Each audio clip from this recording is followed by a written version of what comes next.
muted, all of us, except those who are going to be speaking.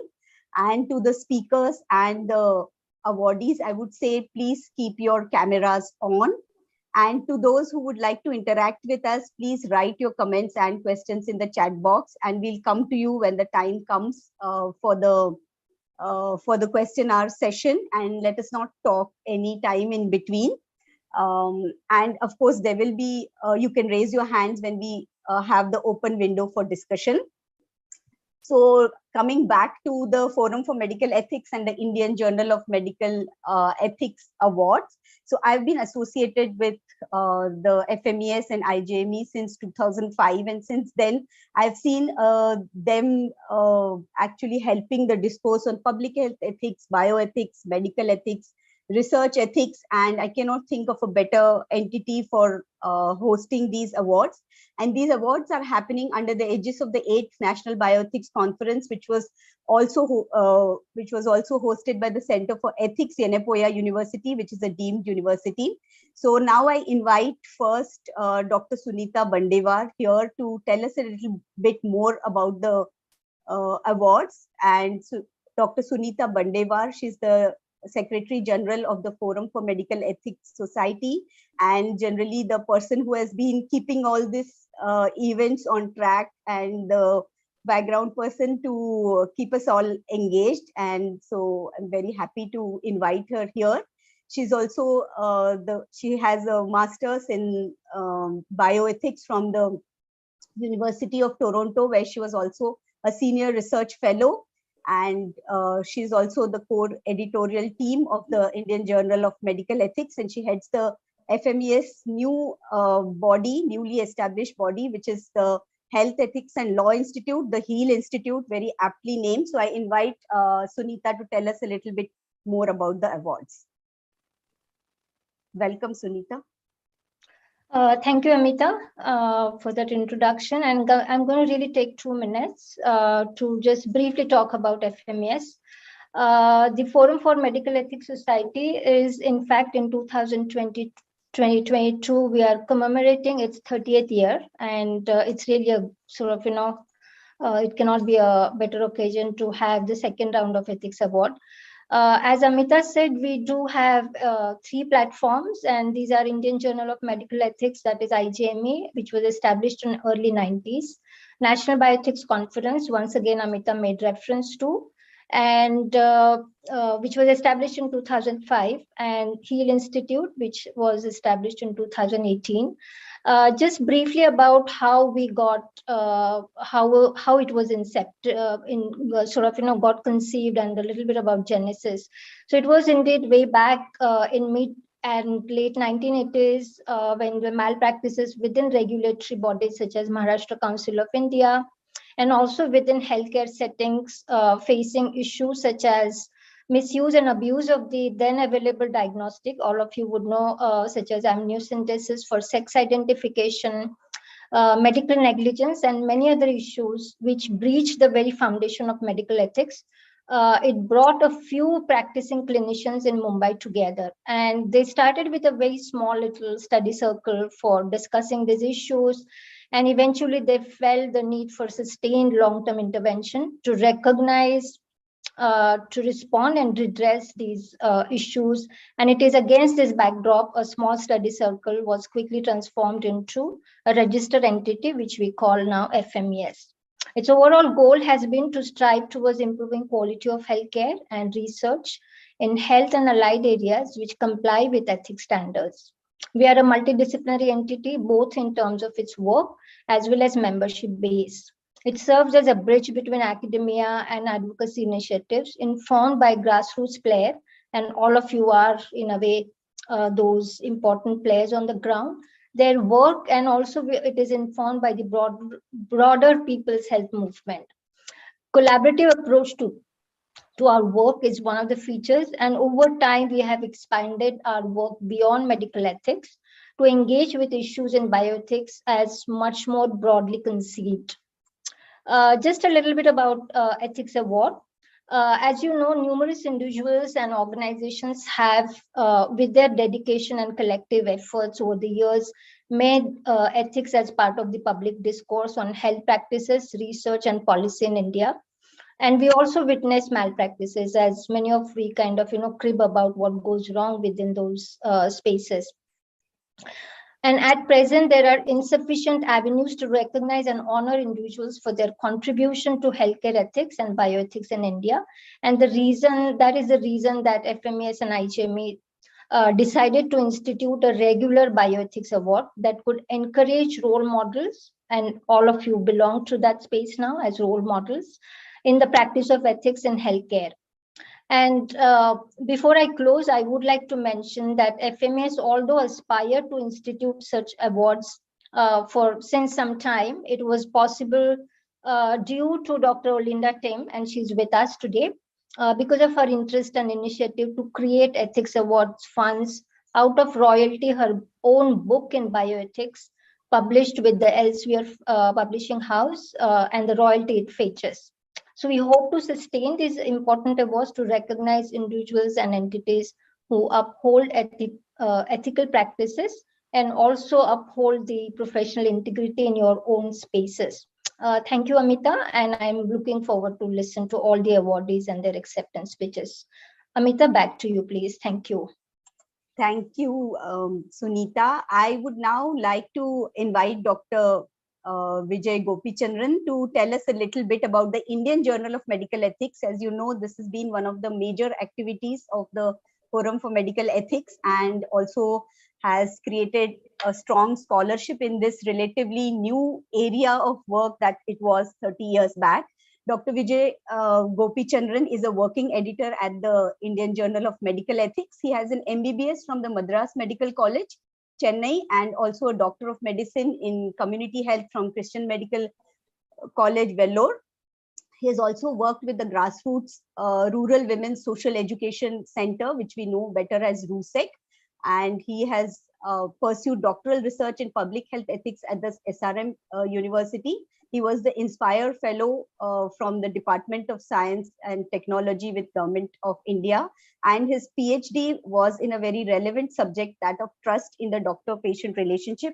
He has a long association with the IJME, and I invite him to introduce the journal to us. You have 2 to 3 minutes to do that. I hope that is sufficient. Do come, Dr. Vijay. Yeah, thank you, Amita. I would take this opportunity to introduce the Indian Journal of Medical Ethics. The Indian Journal of Medical Ethics is celebrating its 30th year of inception this year. And what initially started as a small newsletter where doctors came together to write about issues in medical ethics, slowly and organically transformed into a globally acclaimed, peer-reviewed medical ethics journal. And this journal carries important issues in areas of medical, clinical, public health, and bioethics. And the journal is completely open access, meaning there is no need to pay for accessing the articles in the journal. And there is no article processing fees from the authors. Those who are interested in writing need not pay any money for publishing in this journal. The journal works on the principle of volunteership. Everybody, starting from peer reviewers up to the journal editor, the chief editor, the journal model is volunteership, and it is available online for free download as PDFs. And the print issue is dispatched to those who are subscribing to the journal. The journal takes a very multidisciplinary approach to bioethics, and it draws from various disciplines. It draws from medicine, public health, nursing, allied health sciences, sociology, anthropology, economics, politics, history, philosophy, and several other disciplines. We have had scholars from all these disciplines writing, and scholars collaborating and writing in the journal. And it has center staged important ethical issues related to health systems, practice of medicine, public health, delivery of healthcare services at the grassroots level, matters of health inequities, and human rights. The journal has provided a very interesting platform for healthcare providers to voice their views through their ethical case studies, through opinion pieces, through original research articles, commentaries, and debates and discussions. And the journal has also evolved the discourse on various important key issues that are contextual and relevant in that time. The journal has drawn from close engagement with the people's movement, various people movements like the women's movement, the human rights movement. They have all informed the way the journal has progressed. And it has served as the bridge between what happens in the community at the grassroots and in the academia, bridging these two spaces. The greatest pride of the journal is that it stands tall without succumbing to market pressures in the publication industry and runs through a completely volunteership and philanthropic model even today. And one of the initiatives of this journal is this, and FMES and this journal is this award. And it's an honor to be able to introduce the journal in this program. Thank you. Thank you, Amita. Over to you. Thank you, Dr. Vijay. That was great. I would now like to invite Dr. Uma Kulkarni. She is a professor of ophthalmology at the Yenepoya University. And as you know, they have been hosting this year's 8th bioethics conference along with FMES and IJME. And I would really like to invite her to introduce us to the Center for Bioethics at the university.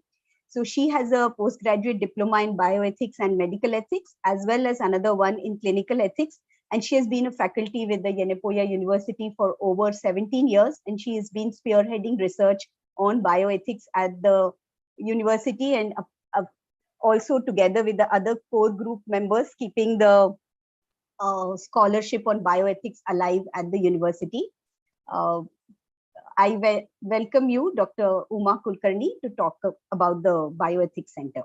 You will have 2 minutes. Yes.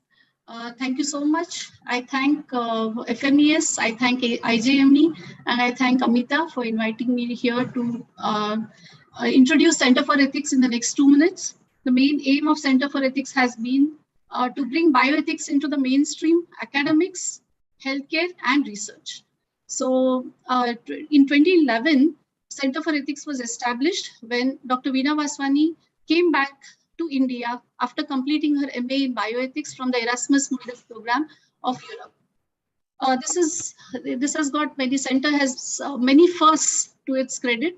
The first ethics dedicated center in a medical college is the first to start a PG diploma in bioethics and medical ethics, which is running consistently for the last 12 consecutive years, is the first one to start a course in clinical ethics, and is the first one to receive a research ethics educational grant from the NIH USA in India. So we have international faculty Norbert Paul, Bert Gordon, Bebeloff, Ruth Macklin, and Corina Porteri. And we have national faculty, Dr. Amar Jesani, Arun Bhatt, Mala Ramanathan, Anant Bhan, Nandini Kumar, Shamala Natraj, and Sandhya Srinivasan. And we are the in-house faculty, Dr. Veena Vaswani, Dr. Ravi Vaswani, Dr. Poonam Nayak, Dr. Grishma, Dr. Imad, Dr. Mudassir, and me.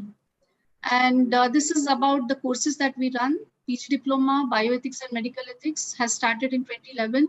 And we have more than 140 who have completed, and we are still continuing to enroll students every year, up to 25 every year. Since 2012, we are running a clinical ethics course, and we have completed, about 13 students have completed, both faculty and students. The highlight of our center is the intensive summer workshop in ethics and research, which we call ISWARE, and more than 250 participants have completed this course. From 2012 onwards, we have been running this program, and we are proud to say that so many students have participated in this program. We also run value-added courses in bioethics and environmental ethics, and also value-added course in clinical ethics and medical humanities for the undergraduate students of the Yenepoya University and also other universities. And 64 and 45 UG students have enrolled in this program and have successfully completed it. The highlight of Center for Ethics is the UFIC Master's Program in Research Ethics, MSc Research Ethics. This is funded by the NIH, Bethesda, USA. The educational grant supports the Master's Program for a period of 5 years, and it has been approved by the Health Ministry Screening Committee, Ministry of Health and Family Welfare, Government of India. 32 students have so far enrolled in this program, and 18 have completed. We are proud to say this. And Ethics Committee Mentoring Program is one of the highlights of Center for Ethics and the Yenepoya Ethics Committee 1, where we mentor, train, and also help them get accredited to NABH and FERCAP. And we have conducted many such programs in various parts of South India and Karnataka. And we have many international collaborations, one of them being Johannes Gutenberg University, Germany, among the others. And as a part of this collaboration, we have had many student exchange programs. More than 50 students have been exchanged between Germany and India following this MOU. And we have many alumni who have been heads of various bioethics centers in various parts of India. We have many ethics committee members who have come out as alumni of Center for Ethics. We have members on the editorial board of IJME, and we have also many of us have now contributed to the Center for Ethics as faculty, as additional faculty, and many more. So this is the CFE logo, which was created by the undergraduate medical students from Yenepoya, depicting harmony, and this is what we're striving for, and much more to dream and achieve. And thanks from the desk of Center for Ethics. Have a good day, and many congratulations to the awardee. Thank you. Thank you, Dr. Uma. And now we come to one of the most important sections of the evening, and that is the actual selection process of the awardees. As you know, that awards are really important when their selection process is transparent, robust, and I'm happy to say that we had a very good selection committee. I'm going to introduce those who are on the selection committee shortly. And as you know, we had a number of applications, and they are going to talk to us how they actually went through with selecting the best ones, and tell us about the dilemmas they faced and how difficult it is when there have been a lot of people tirelessly working on the ground. And so our selection committee was made up of Dr. M. Prakashamma, Dr. Sulakshana Nandi, and Dr. Pavitra Mohan. And I'm going to introduce all three of them together and then call on them one by one to tell us a little bit about how they went through this process. Dr. Prakashamma is the Executive Director of the Academy for Nursing Studies and Women's Empowerment Research Studies, better known as ANSWERS in Hyderabad. But she is more well known for the entire leadership that she has given to the nursing students, faculty, the entire discipline of nursing, which was almost absent at the policy level at one time, at the policy and the research level. But she actually spearheaded the entire work from that perspective. And also she has been a scholar in public health and bringing all those issues on board, which have been neglected, especially the grassroots movement of Ashas, Anganwadi workers and nursing professionals, as well as those issues which have been peculiar to that profession. So I welcome Dr. Prakashamma. We also have Dr. Pavitra Mohan. He's the co-founder and the secretary of the Basic Healthcare Services Program and the director of the Health Services Department at the Ajivika Bureau in Udaipur. He's basically a pediatrician by discipline, and he's also earned a doctorate in medicine. He's also the doctor in medicine from University of Delhi, and also has a master's of public health from the University of North Carolina at Chapel Hill. He has been working with well-known institutions of public health such as Earth and also at UNICEF. In 2012, he founded the Basic Healthcare Services, a not-for-profit organization to promote models of high quality and low-cost primary healthcare services in underserved areas. And now he's also heading the health services portfolio at Ajivika Bureau. So with this rich grassroots experience, he was very well placed to be on the selection committee. And Dr. Sulakshana Nandi also similarly, she's the co-chair of the People's Health Movement Global on the steering council of that PHM. She's the state convener of the Public Health Resource Network in Chhattisgarh and also the national co-convener of the People's Health Movement in India. She supports community health organizations in Chhattisgarh state of India on working on right to food and right to health, and of course also on forest rights and gender and rights of the indigenous communities, bringing in the social determinants perspective and the lived realities of people on the ground. And she's also involved in research, capacity building, and advocacy on issues of health equity and access. So I would first like to invite Dr. Prakashamma to share a little bit about the process through which these awards came about. Dr. Prakashamma. Thank you. Thank you very much. And warm welcome to all of you. And thanks both to Yenepoya and FMES-IJME for initiating this. Three of us had several meetings, discussions to help us go through this process and be objective as possible in selecting the awardees. And during this process, we are very much aware that total objectivity is not really it's very difficult for us. Each of us, we come with our own perspectives, our own value systems, and that colors sometimes even what we select, what points we take up for evaluation. My colleagues, Dr. Pavitra and Dr. Sulakshana, will be also raising some of the dilemmas we faced, the processes we used. So in the initial phase itself, we decided, since every one of the nominees, they had a lot of work, rich work, very important work which we couldn't do, which they have done at a time of crisis. And therefore, we needed some reference points to guide us in the selection. And being very aware that we have to be our own values, our perceptions, our own internal fears, from where we come, all this colors our decisions. Being aware of this, we thought, okay, let us select at least a few reference points.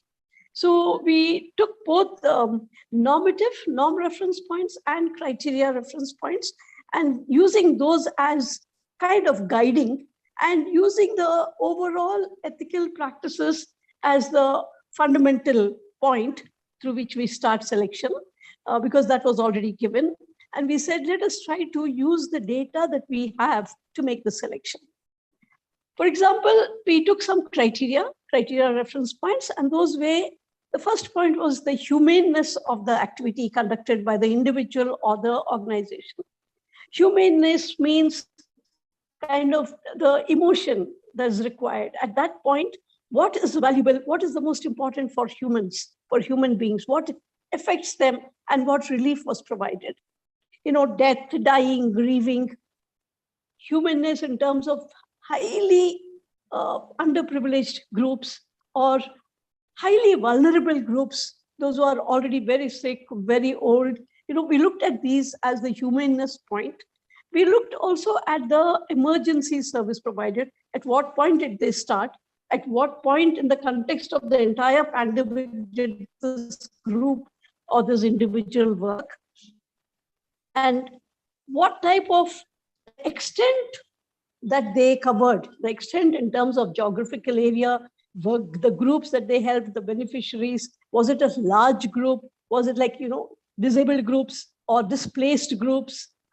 People going through a great hardship. So we looked at this as one point. Then we looked at the continuity and impact. So these were some of the criterion reference points that we used. Then we also said, let's look at some normative points. For example, is this the individuals or the organization's usual work? Did they move away from their norm and from what they were already doing? How much did they move away, or did they start new? How much of a hardship did they themselves put in? Effort did they put in?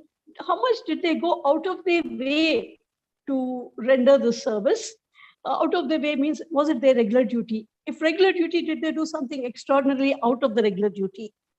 Did they themselves go through hardship while doing this duty?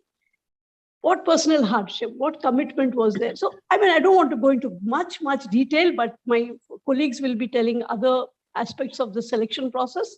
But these were some of the criteria we used to guide us, so that we, keeping on board all our own perspectives, our own systems from where we come in, we would be guided in an ethical, I won't say totally unbiased, because ultimately it is an individual that we select, someone who appeals, this person or this organization has done far beyond.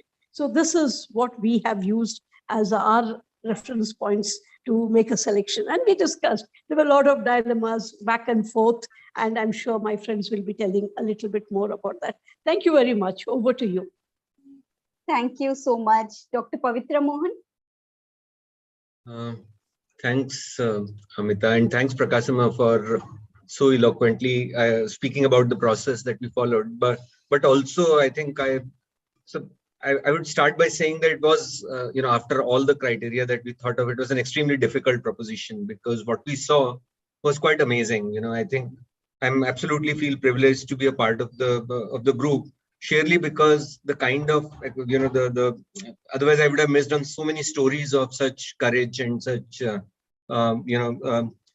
dedication at the time when everybody was very fearful, right? I mean, it was a time when people were fearful. They really needed any straw to hang on to.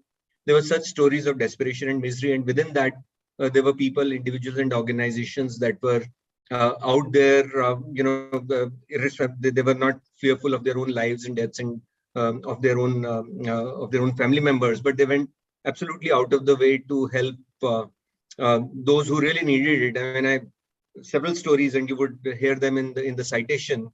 But the fact that people were out there, they were trying their best, they were resilient, they were not bogged down by the situations. And there was there was very quick thinking and action that was required really at that point of time, because there was no time to be lost.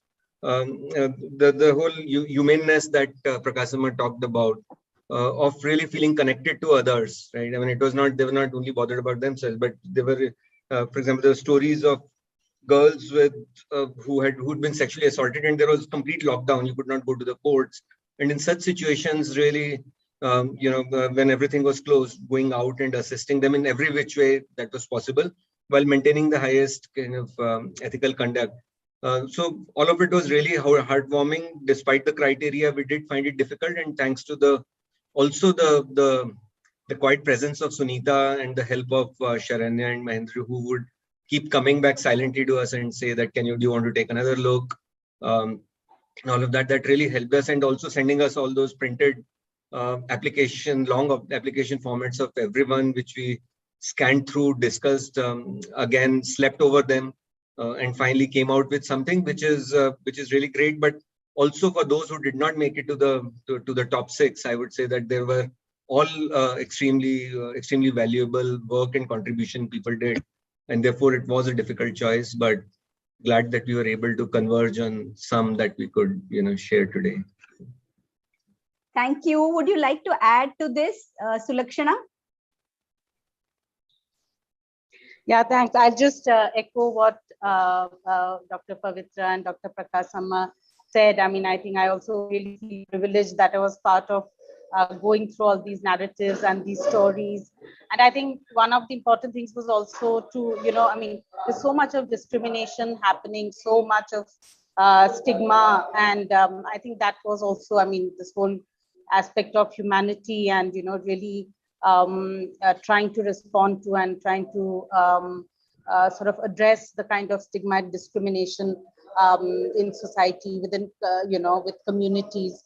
The work that the awardees have done, I think has it really, I think, put them apart from others, and just huge congratulations to the awardees, all of them. Yeah, thanks. Thank you so much, and a big thank you to the 3 of you, because this was a really challenging task, and I got to know from everyone that the process was really robust. The discussions were really interesting. So a big thank you to all 3 of you. And then now we come to the main award presentation function and speeches by those who are awardees. And we also have our own family of FMES family and the IJME working editors to tell us more about those who have won the awards. So I'm going to briefly introduce those who are going to announce the awards. And the awardees in this session will be Pasavati Muthurangam, Sanjana Chikhalkar, Jinya Chatterjee, and Anish Mishra. And I'll just announce those who are going to be announcing these awards. And first is Professor Mala Ramnathan. She is the working editor with IJME, and she's also on the faculty of the Achyuta Menon Center for Health Science Studies and Sri Chitra Tirunal Institute of Medical Sciences and Technology for quite some years, since 1996 actually. She has a PhD in population sciences from IIPS in Mumbai, but she has also undergone specifically training in bioethics as an ethics fellow at the Harvard University of Public Health, Boston, and she has published extensively on women's health and bioethics. So I invite her to announce the first of these awards and a citation for the awards.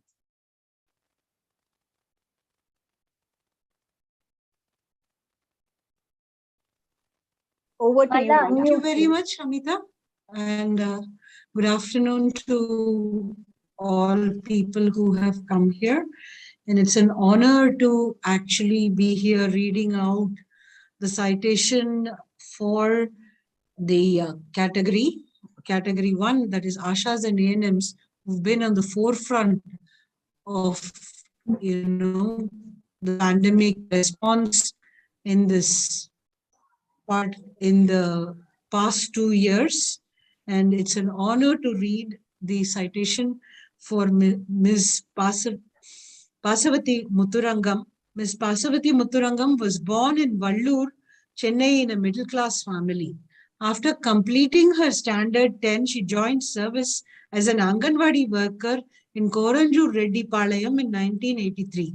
In 1990, she completed the multipurpose health worker training conducted by the Government Hospital Kanjipuram and resumed her work with the Anganwadi. In 1994, she was appointed as village health nurse in the primary health center, Mailam block. In 1998, she enrolled for a master's program in sociology at the Annamalai University, Chidambaram. She is currently working as the VHN at the PHC of Minjur block. As village health nurse, her duties involve assessing patients, routine immunization, participating in daily vaccine drives. She provides care to pregnant women and ensures their registration on the Pregnancy and Infant Cohort Monitoring and Evaluation Scheme portal, apart from organizing medical camps where health education is provided. During her routine duty, she interacts with people from different communities, including tribal groups. Pasavati provides basic healthcare to the Narikuruvar community, an indigenous tribal group in Tamil Nadu that originally lived by hunting but now makes and sells beaded ornaments. The community has little opportunity for schooling and even less for systematic learning about health and hygiene. They were reluctant to take the COVID-19 vaccines, making it challenging for health workers to convince them of the need for vaccination. Also, given their hunting activities, meeting them face-to-face had been difficult. Furthermore, they believe that they are at risk for infection only if they meet people from outside their community and therefore strictly prohibit others from entering their area. Pasavati took it as a challenge and visited every resident to dispense vitamin C and zinc supplements and to check their health parameters such as temperature and oxygen saturation levels. She also tracked home quarantine persons from the community until they became COVID negative. It was her regular outreach to this community, efforts to create awareness among them and providing them with basic healthcare that broke the ice with local population. With such high-risk work, Pasavati herself tested COVID-19 positive during the first wave, which created considerable mental distress to her and her family. Post her recovery, she resumed work and was fully involved in all the inoculation drives and vaccination camps, working for almost 10 to 12 hours a day. She was assigned as a vaccinator of Minjur block. She also brought to the notice of the block medical officer the urgent need to provide vaccination to this ethnic community. In response, he made the vaccines available in a few hours.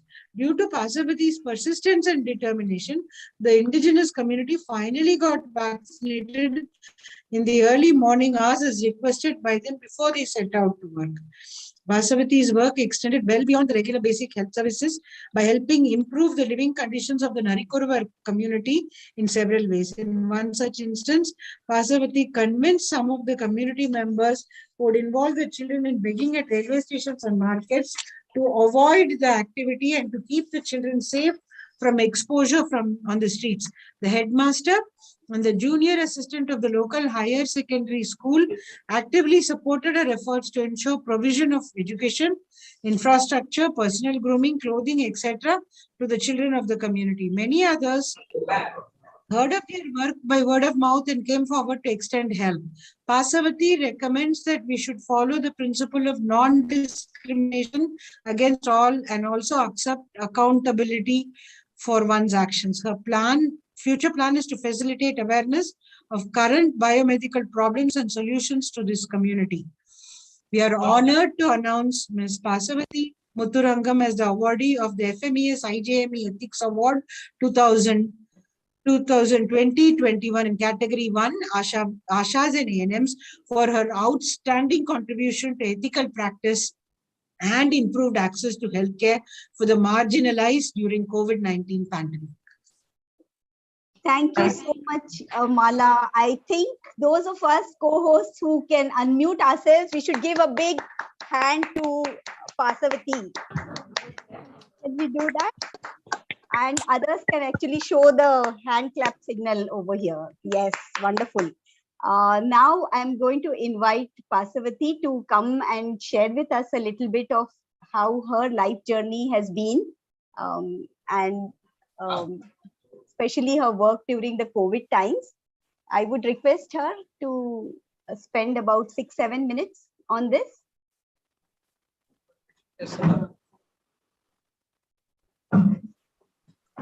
FMES-IJME உயர் அதிகாரிகள் அனைவருக்கும் உறுப்பினர்கள் அனைவருக்கும் எனது இதயபூர்வமான வணக்கத்தை தெரிவித்துக் கொள்கிறேன். தாங்கள் என்னை தேர்ந்தெடுத்து இவர் பெரிய விருதினை கொடுத்ததற்கு நான் மிகவும் மகிழ்ச்சி அடைகிறேன். அம்மா மேற்கொண்டு நான் எல்லாமே ஒரு மாதிரி இருக்கும். நம்ம சமுதாயத்துல அவங்க தனிப்பட்டு தெரியுறாங்க. இது என் மனசுக்குள்ளவே இருந்துட்டே இருந்தது. ஆனா என்னால அதை சரி பண்ணி வருமான்ற சாத்தியமான்றது என் மனசுக்குள்ள கேள்விக்குறியாக தான் இருந்ததுங்க. இந்த கோவிட் டைம்ல நம்ம எல்லாரும் ஒரு விழிப்புணர்வோட அந்த கோவிட் இன்ஜெக்ஷனு மற்ற வகையில நம்ம அந்த தற்காப்பெல்லாம் நம்மளால பாதுகாத்து கொள்ள முடிந்தது. ஆனா அவங்களால அதை ஏற்றுக்கொள்ள முடியாம அவங்க எதுவுமே தெரியாம அந்த சாதாரணமாவே இருந்துட்டு இருந்தாங்க. அவங்கள போயிட்டு கேட்கும் போதெல்லாம் எங்களுக்கு ஒண்ணுமே வராது, எங்களுக்கு இம்யூனிட்டி பவர் தானாவே இருக்குதுன்ற ஒரு கான்செப்ட்ல தான் மேம் அவங்க இருந்துட்டு இருந்தாங்க. சரி, அவங்களுக்குள்ள ஒரு விழிப்புணர்வை நம்ம கொடுக்கணும். மற்றவங்களெல்லாம் நம்ம சாதாரண பீப்புள்ஸ் எல்லாம் அதை ஏற்றுறதுக்கு தயாரா இருக்காங்க. ஆனா அவங்க அந்த இம்யூனைசேஷனோ இதை பத்தியும் அவங்க எதுவுமே கண்டுக்கவே இல்லை, அப்படியேதான் இருந்தாங்க. சரி, அதுக்காக நான் அவங்கள மோட்டிவ் பண்ணணும்னு எனக்குள்ளவே ஒரு ஆர்வத்தினால நான் போயிட்டு அவங்க கிட்ட தினமும் காலையில மாலையில போயிட்டே இருப்பேங்க.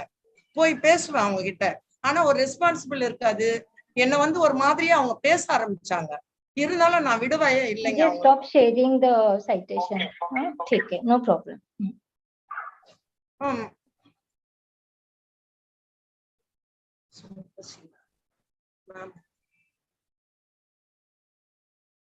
Please continue. சரி, அதனால அவங்க கிட்ட நான் பேசின அந்த மோட்டிவேஷன் ஸ்பீச் ரீச் ஆச்சுங்க மேம். நல்லா ரீச் ஆச்சுங்க. அவங்க பிச்சை எடுப்பாங்க மேம் ட்ரெயின்ல எல்லாம். அங்கெல்லாம் அந்த பிள்ளைங்கள் எல்லாம் அதெல்லாம் மனசு கொஞ்சம் உறுத்தலா இருந்தது. அதை போய் நான் அவங்க கிட்ட பேசும்போது என்னுடைய ஸ்பீச்சை அவங்க எடுத்துக்கிட்டு அதை அவாய்ட் பண்ணிட்டாங்க.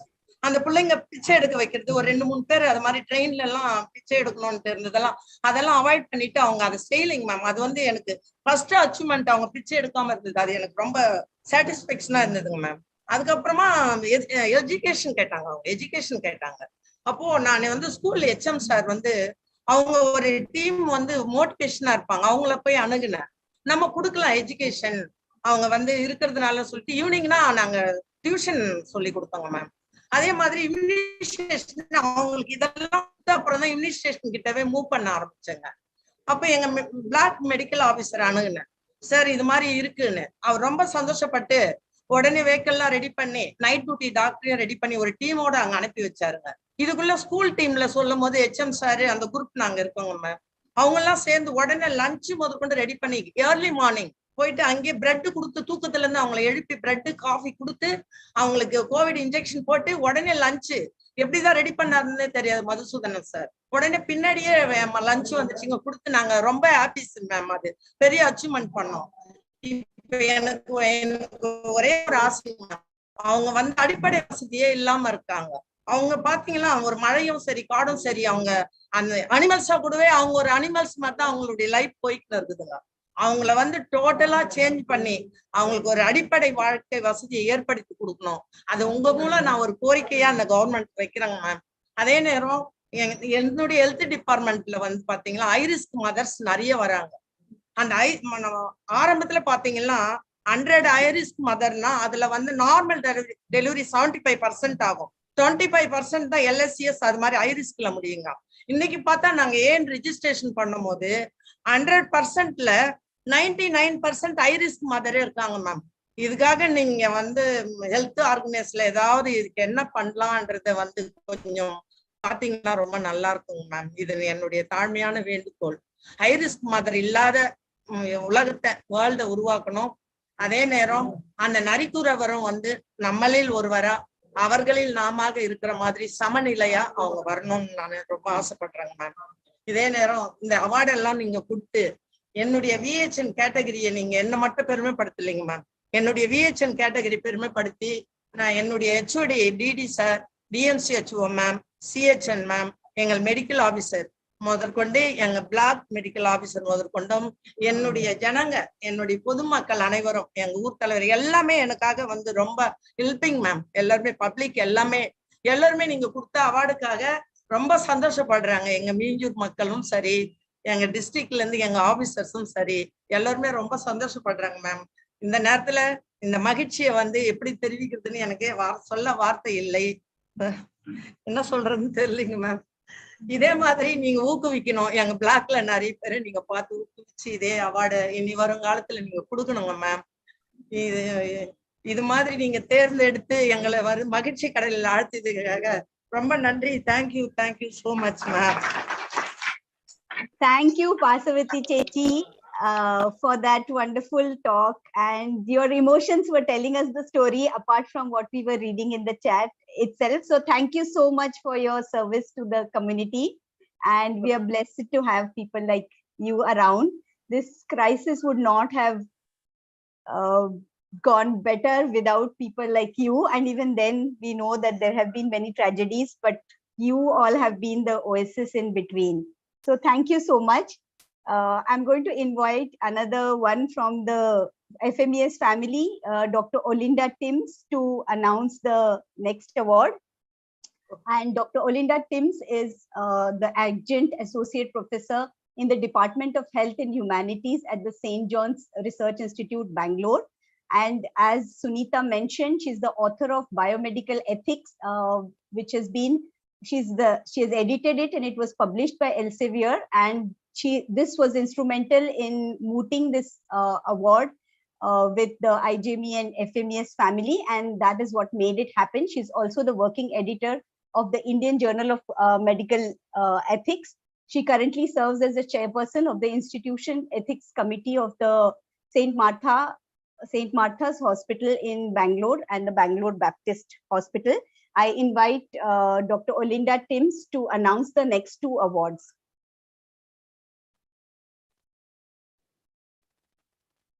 Thank you, Amita. It is my pleasure and privilege, indeed I'm honored to read out the citation for the awardee in category 2, nursing professionals and counselor. And this award goes to Sanjana Chikalkar. Ms. Sanjana Chikalkar has been a highly motivated social worker in the Khan Bahadur Bhabha Municipal General Hospital at Kurla, Mumbai for 25 years. The hospital is located in an area with a largely Muslim and Dalit population, mainly daily wage laborers in the unorganized sector. They have been amongst the most adversely impacted by the COVID pandemic and were put through an existential crisis by the sudden and drastic pandemic lockdown. Sanjana had to creatively navigate the challenges to support patients and their families. She served as a bridge between the treating healthcare providers and patients' families who were cut off from their loved ones. She won the trust of these family members by providing them with psychological support to allay their fears, and she introduced yoga and meditation in the wards, creating a positive environment. Sanjana would tie up with volunteer groups to provide transport and nourishing home-cooked meals to nurses and other healthcare providers in the hospital. Sanjana ensured the uninterrupted supply of protective personal equipment, sanitizers, and toiletries in the first pandemic wave that saw severe shortages of such important resources. Sanjana also coordinated and ensured the supply of oxygen cylinders for patients in the other wards to cover this essential requirement of intensive care. She had tested positive for COVID-19 in June 2020. She recovered and immediately resumed duty after testing negative. Following that, she had a fractured wrist, but knowing that her contribution in the hospital was essential, she continued work without doing any writing on those days. Sanjana's dedicated involvement has led to a sea change in the hospital's resource management and in transforming the patient's perceptions about the hospital. We are delighted to honor Ms. Sanjana S. Chikalkar as the awardee of the FMES-IJME Ethics Award 2021 in Category 2, Nursing Professionals and Counselors, for outstanding contribution to ethical practices and improving access to healthcare for the marginalized during the COVID-19 pandemic. Thank you so much. Let us give a big hand to Sanjana. Those who can unmute, others can give the clap signal. अब हम संजना से सुनना चाहेंगे कि उनका कैसे experience रहा है काम का। पहले तो मैं FMC और आपका चेहरा कैमरा पे नहीं आ रहा है ठीक से, आप थोड़ा एडजस्ट करेंगे। हाँ, अभी ठीक आ रहा है, थोड़ा उंचावर हाँ ओके आणखीन थोडं उंच, हाँ आणखीन उंच, हाँ आता आला व्यवस्थित उभा करू दिसतंय।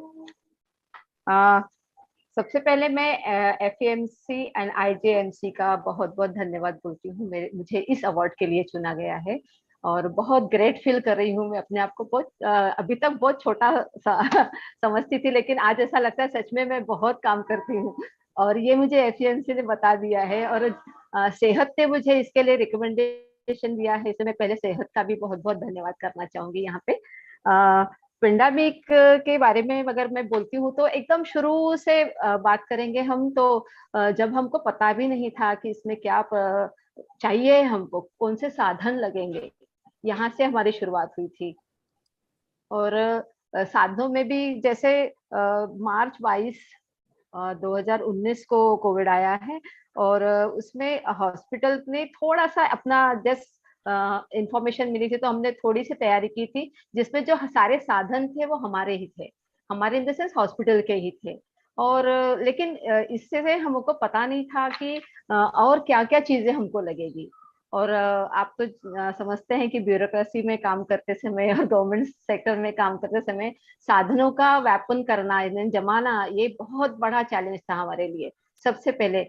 और ऐसा था कि जहां मैं काम कर रही हूँ कुर्ला एरिया में, वो मैडम ने अभी बताया है कि बहुत ही मतलब मार्जिनलाइज ग्रुप है और बहुत ही हम बोलेंगे कि एरियाज वो जो है काफी लेबरर एरिया है और बहुत गरीब हम बोलेंगे, जो कमाना भी नहीं जानते हैं ऐसे, और काफी सारे ऐसे लोग हैं जो बाहर से यहाँ आए हैं और इतने झोपड़पट्टी में रहते हैं। मतलब पूरा कम्युनिटी बहुत छोटा एक ऐसा है, लेकिन एरिया आप देखें तो 9 लाख के आसपास है ये एरिया और बहुत ही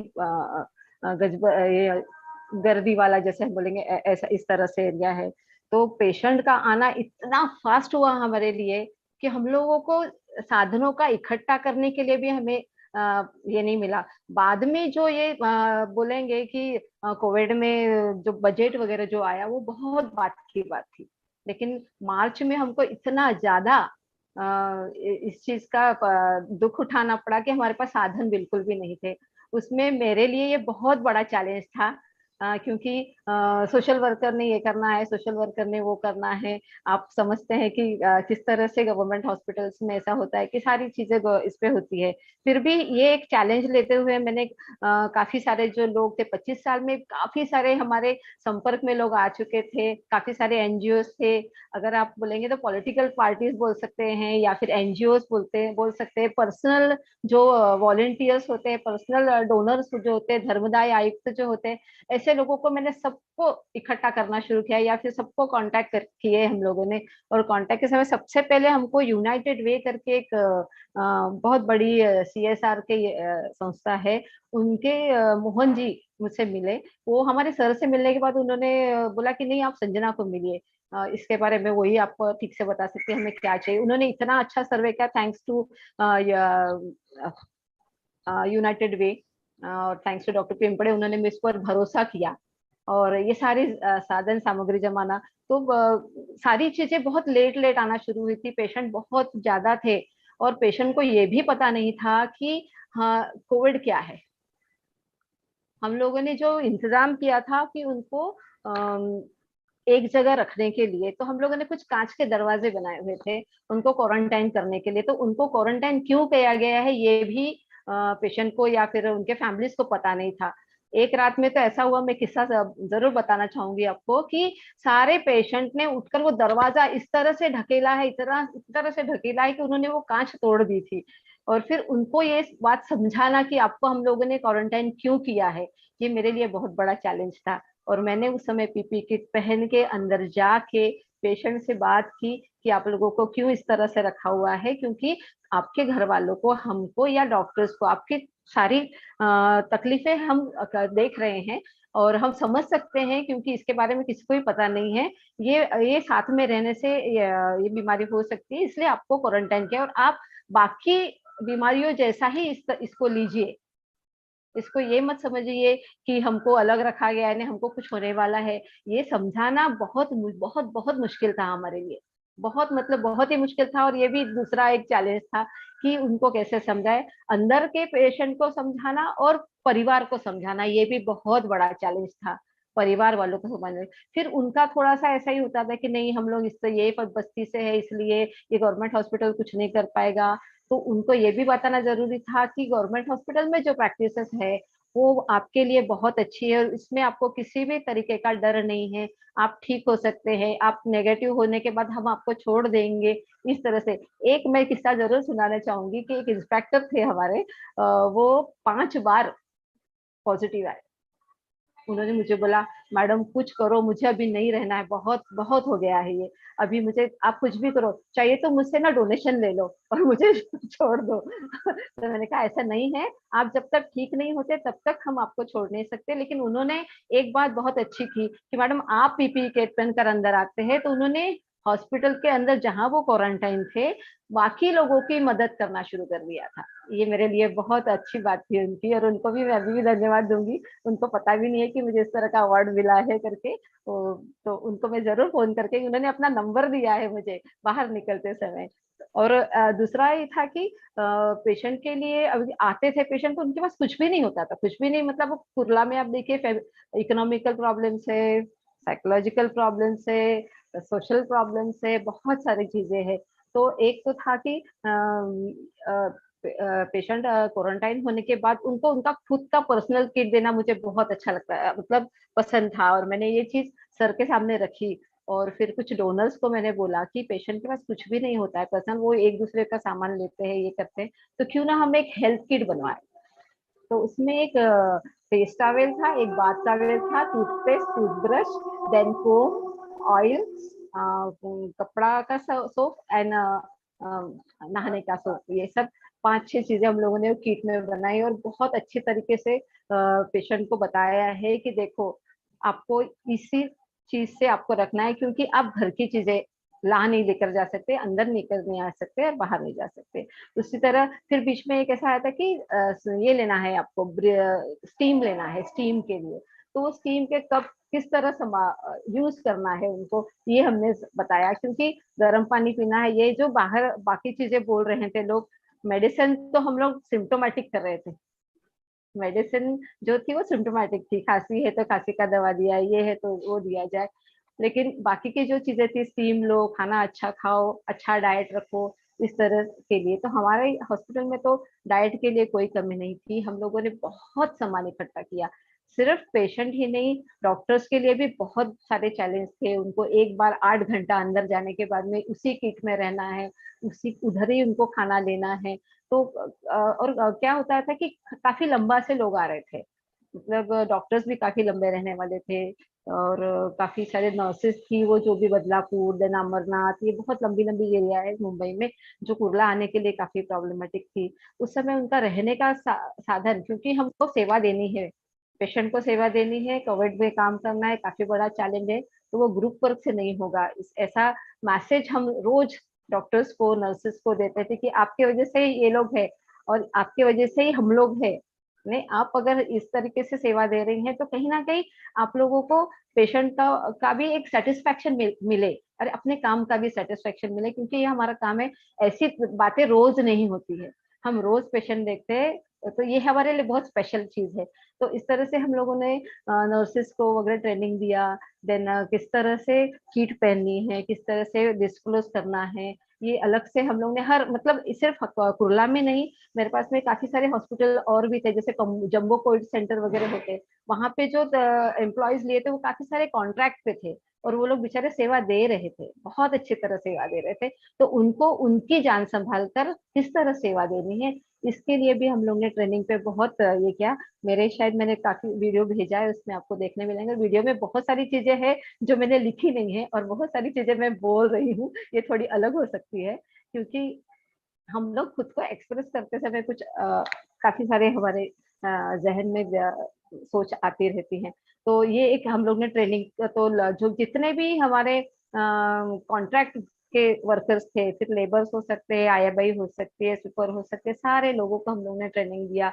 स्पेशली आप ठीक से बात करो, क्योंकि आपने देखा होगा, आप को सभी जगह बोलते हैं कि नहीं, गवर्नमेंट हॉस्पिटल में अच्छे से बात नहीं करते, ये नहीं होता है, वो नहीं होता है, लेकिन हम लोगों ने उनको बिल्कुल साइकोलॉजिकल टर्म्स में, क्योंकि ये चीज में हमारे से भी हो सकती है, कल हम भी इस माहौल से जा सकते हैं, इसलिए कि जो दुखी है उसको कुछ भी पता नहीं है उसके बारे में, तो सिर्फ आप उनसे ठंडे दिमाग से बात कीजिए। हम पता है, हम रोज एक चीज करते तो थोड़ा इरिटेशन होता है, कुछ प्रॉब्लम होते हैं अपने घर में, तो हम उसको भी बीच में लाते हैं। तो इस ऐसा ना करते हुए हर पेशेंट से, हर फैमिली से आपको बहुत स्वीटली, बहुत अच्छे से बात करना है, अपने आप पर संयम रख के बात करना है।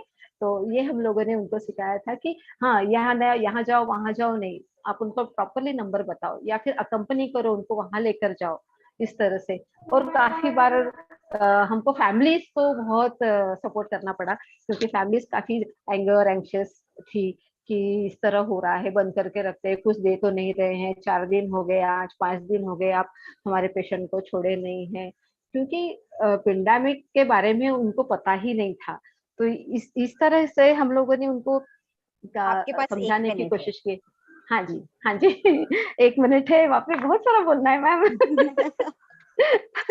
मुझे तो खत्म ही नहीं कर पाऊंगी मैं। तो ये इस तरह से, तो हम लोगों ने काफी सारे साधन सामग्री तो मैंने इस तरह से जमाई है कि मुझे खुद भरोसा नहीं हो रहा था। एक बार तो पूरा ट्रक जूस का आ पड़ा, एकदम फुल ट्रक मंगा लिया था, और उसके लिए फिर मैंने सोचा कि नहीं, कुर्ला भाभा में इतने सारे 16 सेंटर है, एक वार्ड होता है, उसमें 16 हेल्प पोस्ट होते हैं, वहां की जो 3000 आया मौसी वर्कर्स है, वो लोग घर घर जाके इंफॉर्मेशन दे रही है, पेशेंट को ला रही है, सपोर्ट कर रही है। तो मुझे ऐसा लगा उनके लिए भी हमने कुछ करना चाहिए, इसलिए मैंने हर 16 पूरे डिस्पेंसरी में सारे जूसेस के बॉटल्स है, कोकोनट ऑयल है, मैगीज है, ओट्स है, काफी सारा सामान आया था जो मैंने हर एक को मिलना चाहिए, इस पर थोड़ा ध्यान दिया। और डॉक्टर्स के लिए भी हम लोगों ने, खाना तो रोज आता था, काफी लोग हम लोग को खाना लाकर देते थे, लेकिन मैंने उनको बोला कि थोड़ा सा चेंज कीजिए, क्योंकि रोज खाना क्या होता है, तो वही वही खाना खा के उनको ये लग रहा था। तो फिर हम लोगों ने थोड़ा शाम इवनिंग स्नैक्स के लिए वगैरह बोला था काफी लोगों को, और सच में उन्होंने हमको बहुत बहुत मदद की है, सब लोगों ने जिन्होंने भी किए हैं, उनमें सारे एनजीओ वगैरह आते हैं, और इसी दौरान हम लोगों के अभी मैं दिलासा में काम करती हूँ, डोमेस्टिक वायलेंस हेल्थ इश्यूज पे काम करती हूँ, मैं काउंसलिंग का काम करती हूँ। इसी बीच काफी सारे मतलब क्लाइंट्स के कॉल्स आते थे, उनको घर में तकलीफ हो रही है, क्या करना चाहिए क्या नहीं करना चाहिए, वो कॉल्स भी अटेंड करने के लिए मुझे बहुत आनंद मिलता था। उनसे घंटों बातें करते समय बहुत आनंद मिलता था, क्योंकि वो एक बार मुझे बताए और वेंटिलेटर हो जाए तो शायद उसको उसका दिन अच्छा जाए, ऐसा मैं सोच के उनको हमेशा टाइम देते आई हूँ। ऐसा भी है कि काफी सारे पेशेंट ऐसे थे कि जो कोविड के समय उनको बाहर निकाल दिया गया, जो जनरल पेशेंट थे। उसमें एक एक्सीडेंट पेशेंट था मेरा जिसके दोनों टांगे कटी हुई थी, उसको कहाँ रखना है ये मेरे लिए बहुत बड़ा चैलेंज था, क्योंकि वो बिहार से था और रेलवे से उसका एक्सीडेंट हो गया था। थैंक गॉड कि उसका एक पैर अपने आप ठीक हो गया था और दूसरा पैर के लिए उसका सर्जरी की बहुत जरूरत थी। मैंने उसको जे घुमाया, कुर्ला में 1 महीना रखा, BDBI में 1 महीना रखा। लास्ट फिर इस तरह कांटेक्ट में ही डॉक्टर ऑर्थो के डॉक्टर ने मुझे एक रेफरेंस दिया और फिर मैं जे में जाकर उसका ऑपरेशन करवाई। वो भी मेरे लिए बहुत अचीवमेंट की बात है कि मैं उसको बहुत अच्छी तरह हेल्प कर रही हूँ, और अभी उसके आर्टिफिशियल लिम्ब के लिए मेरा काम चालू है। और ये मेरा बहुत करंट और बहुत मतलब प्राउड इशू लगता है, क्योंकि मुझे बहुत पसंद है महिलाओं बच्चों के साथ काम करना। Thank you. शायद बहुत बोलना है मुझे, लेकिन समय नहीं होने की वजह से। Thank you so much Sanjana ताई। और ये तो एक जीता जागता उदाहरण है ये भी, और बाकी अवार्डीज भी, जो हम बोल रहे थे कि सरकारी सेवा ने कितना अच्छा काम किया है टाइम में। हाँ, तो आप तो उसका जीता जागता उदाहरण है सभी बाकी अवार्डीज के साथ। So very happy to listen to you. Thank you so much. Congratulations. And I would invite Olinda again to announce the next award.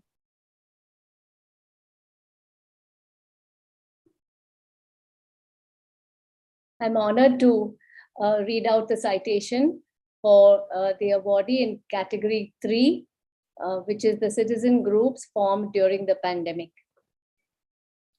The initial reports of SARS-CoV-2 in Jan 2020 were followed by the Indian government's sudden announcement of lockdown with effect from the midnight of March 24th. This resulted in millions of migrant workers being trapped in cities, facing job loss, starvation, and separation from their families.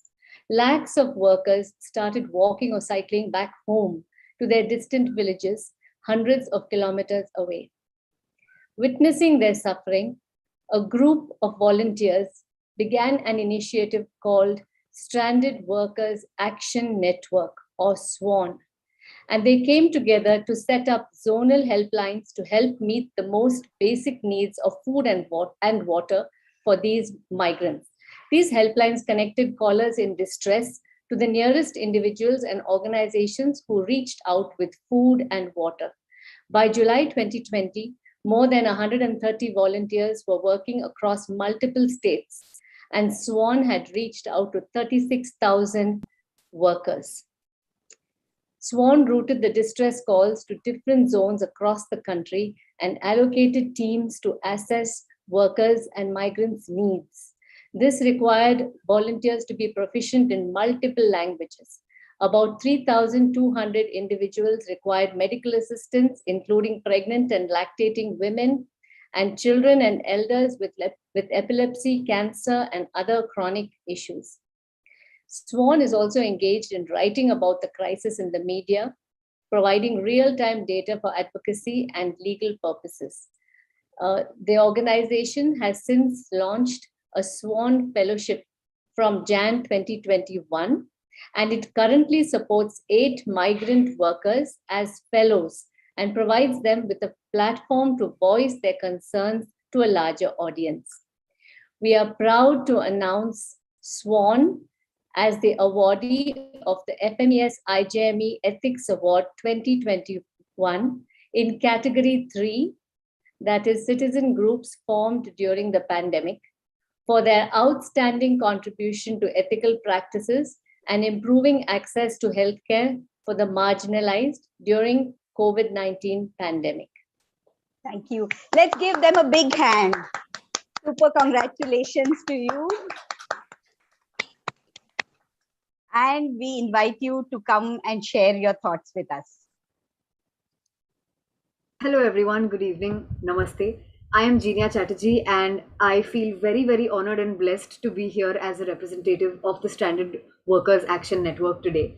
So just taking you through how all of this started, how we came to form this network, what kind of challenges we faced, and how all of this came to be what it is known as today.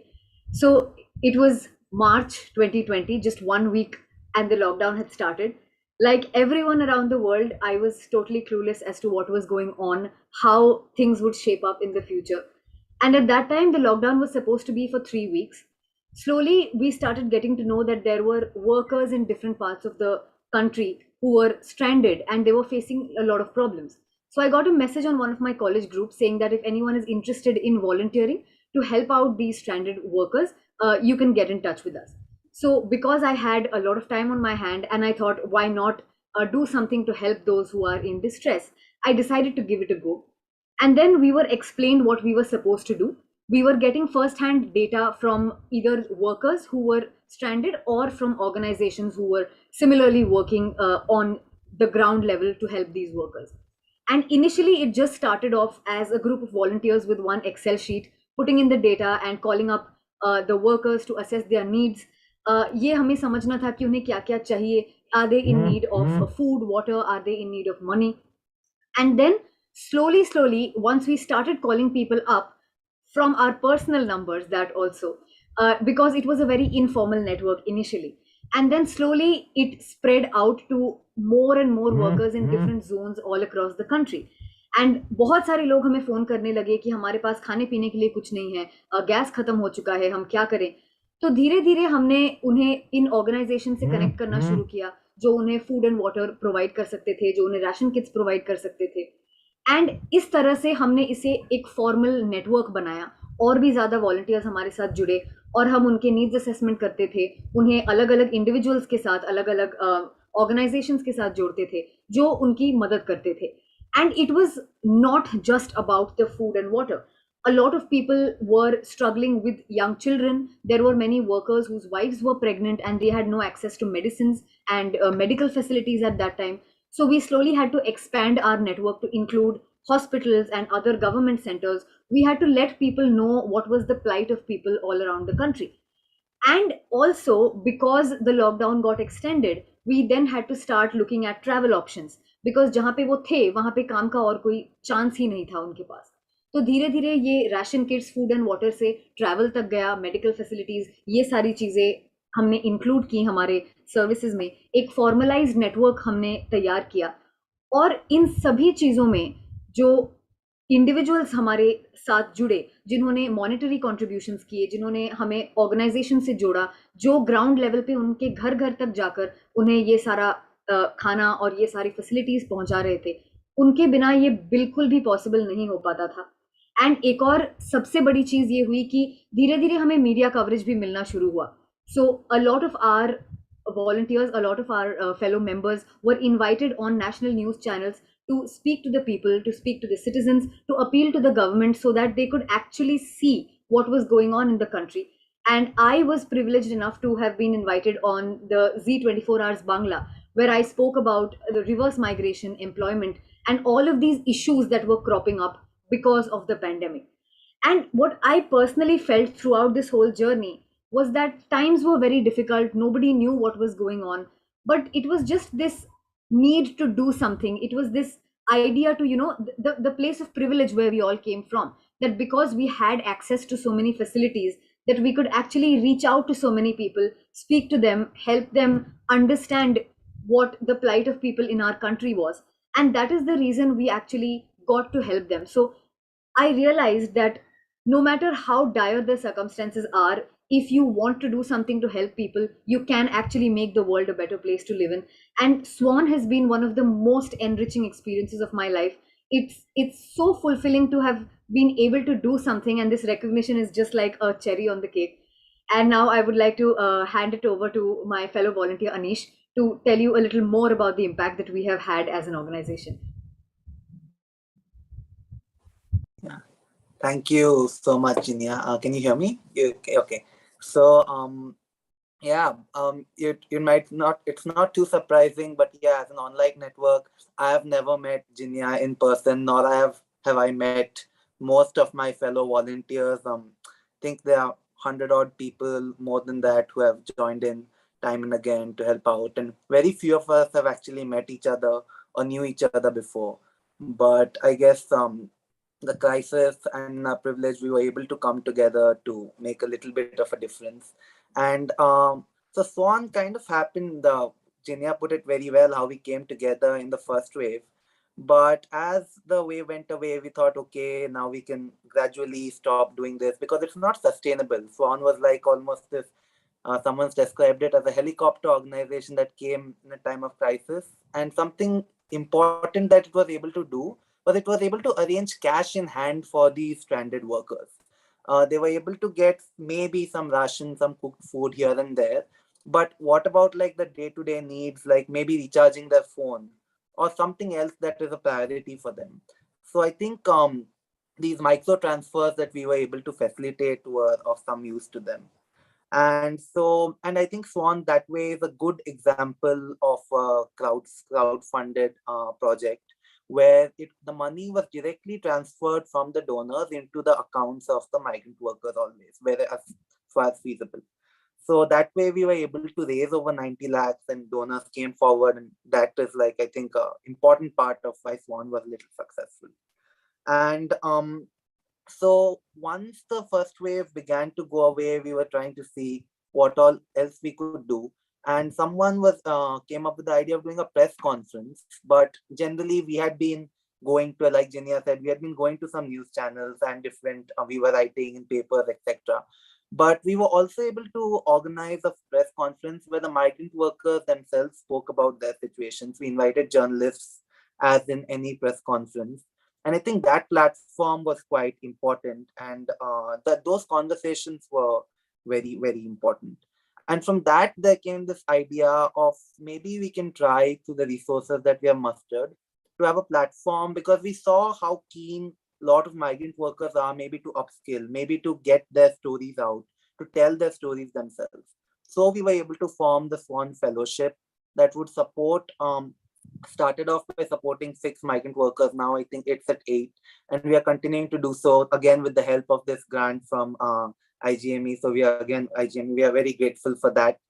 And this fellowship also has been, I think, quite useful and interesting because we have storytelling workshops, we have filmmaking workshops, we have workshops about rights and policies, and those conversations I think are also helpful. And now gradually all the fellows in their own rights, as well as maybe through this fellowship, are becoming community leaders, are joining other circles, other networks of migrant workers, of social workers, and that is also, I think, creating an impact.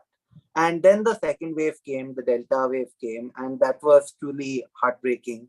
And we all got on a call again, and we were all talking that, okay, what should we do? Should we again get back into this kind of a mess, and should we again put ourselves into it? And there were, at one point there was almost silence, but then someone said, no, we have to do this, come on, and we have the resources, we know how to do it, so we should. So again, we are all able to kind of band together, and so this happened in 2 halves. Almost every time we raised something like 40 lakhs, and donors came forward to help. We reached out to our old donors, they were happy to help. We remembered the networks we had reached out to for cooked food, for ration delivery, and we were again able to, with their help, help out. I think help out a few people again. You have 1 And minute. yeah, 1 minute. Okay, yeah.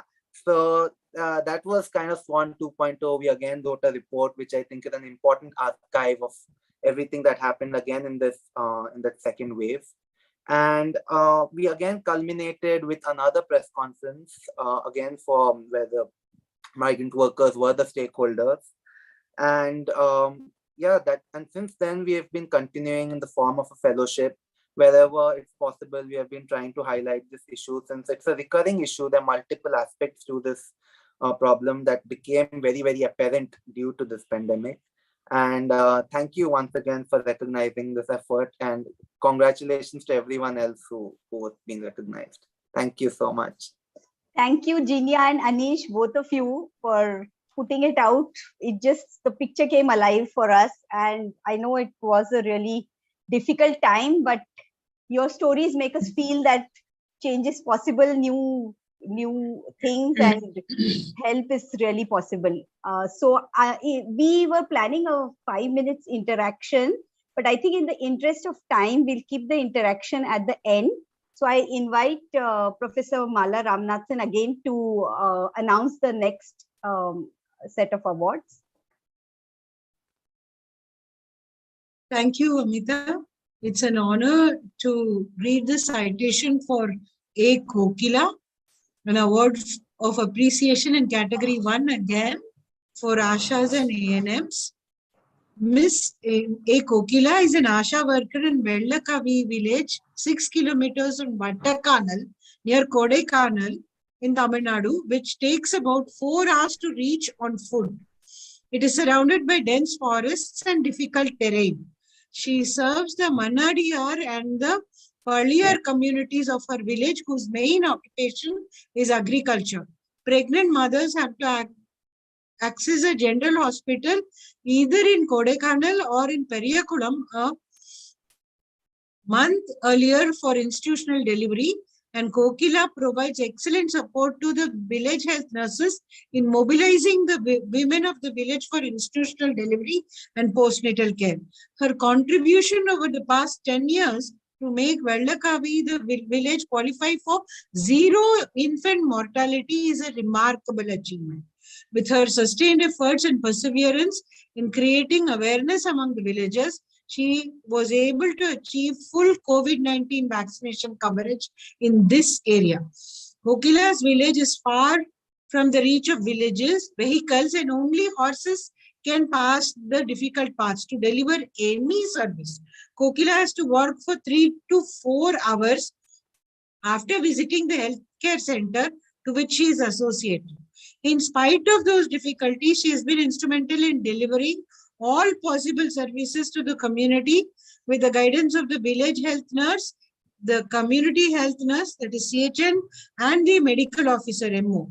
She finds the community she serves is very positive in its attitude to her.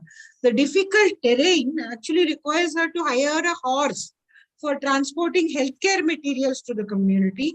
She spends most of her earnings in the travel for work. Her husband accompanies her often because she can't walk the paths alone for fear of wild buffaloes.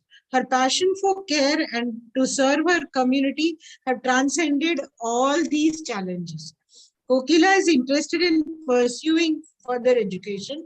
She is studying for higher secondary course through private tutorial center, and her aim is to become a village health nurse and continue serving her own community. It is humbling to know of her work, dedication, and tenacity in navigating through these complex and challenging situations, which are more routine than an exception in her work.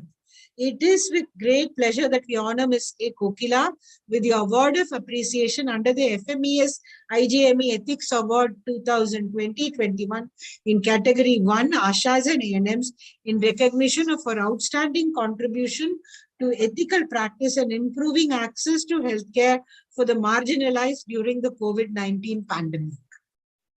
Thank you so much. Let us give a big clap to Kokila Chechi. And Kokila Chechi, can you also talk with us a little bit about your experiences? அனைத்து உயர் அதிகாரிகள் அனைவருக்கும் என் இனிய மாலை வணக்கத்தை தெரிவித்துக் கொள்கிறேன். எனக்கு இந்த விருது கொடுத்ததுக்கு ரொம்ப நன்றி. எனக்கு very happy ma'am. Thank you so much. என்னோட பேர் கோகிலா. நான் வெள்ளகி வில்லேஜ்ல ஆஷா ஒர்க்கரா வேலை பார்த்துட்டு இருக்கேன். 10-11 கிலோமீட்டர் இருந்து தான் நான் நடந்து அதாவது ஏஎன்சி பிஎன்சி வயதானவருக்கெல்லாம் டேப்லெட் எடுக்கணும். டேப்லெட் எடுக்க போயிட்டு அதாவது 10-11 கிலோமீட்டர் நடந்து போய் கொடைக்கானல்ல இருந்து பஸ் ரூட் 12 கிலோமீட்டர் பஸ் ரூட்ல போய் அடுத்து பிஹெச் பெருமாள் மலை பிஹெச்ல போய் டேப்லெட்லாம் எடுத்து திரும்ப அதே பஸ் ரூட்ல 10-11 கிலோமீட்டர் நான் நடந்து தான் இந்த வேலையை வந்து பார்த்துக்கிட்டு இருக்கேன். அதாவது மக்களுக்கு வந்து ஒரு சேவை மாதிரி செய்யணுன்றதுக்காக தான் நான் இந்த வேலையை சூஸ் பண்ணினேன். அடுத்து வந்து ஏஎன்சி, அதாவது பிரெக்னன்சி லேடிஸ் வந்து செக்கப்புக்கு கூட்டிட்டு போறதுல இருந்து டெலிவரி ஆற வரைக்கும் அவங்களோட ஒன்னாவே போயிட்டு செக்கப்லாம் போயிட்டு திரும்பவும் அவங்களே கூட்டிட்டு வந்துட்டு 7 மாசத்துல வந்து அவங்கள வந்து ஜிஹெச் பெரியகுளம் ஜிஹெச் அல்லாட்டினா கொடைக்கானல் ஜிஹெச்ல வந்து டெலிவரிக்கு கூட்டிட்டு போயிடுவேன். அங்க போய் விட்டுட்டு அவங்க டெலிவரி முடிஞ்சு 1 மாசம் கழிச்சு தான் அவங்கள கீழே கூட்டிட்டு வந்துட்டு அவங்களுக்கு பிஎன் கேர் அதாவது குழந்தைகளை வந்து எப்படி பார்த்துக்கணும், ஃபீடிங் எப்படி பண்ணணும், இம்யூனைசேஷன் எப்படி பண்ணணும், அதை எல்லாத்தையும் சொல்லி கொடுத்துட்டு திரும்ப அது போலியோ கொடுக்கறது, அதே வேக்சின் எடுக்க 10-11 கிலோமீட்டர் நடந்து வந்து பிஹெச்க்கு வந்து வேக்சின் எடுத்துட்டு திரும்ப போயிட்டு பிள்ளைங்களுக்கு கொடுத்துட்டு திரும்பவுமே கொண்டு போய் அதே மாதிரி 10 கிலோமீட்டர் 11 கிலோமீட்டர் கொண்டு போயிட்டு தான் அந்த போலியோ சொட்டு மருந்து போட்டுட்டு கொண்டு போய் வச்சுட்டு வரணும். ரொம்ப கஷ்டமா இருக்கு நடந்து போறது. இருந்தாலும் மக்களுக்காக ஒரு சேவை செய்யணுன்றதுக்காக இந்த ஒர்க்கை வந்து நான் கண்டினியூ பண்ணிட்டு இருக்கிறேன். எனக்கு எல்லாம் சப்போர்ட் பண்ணது சார்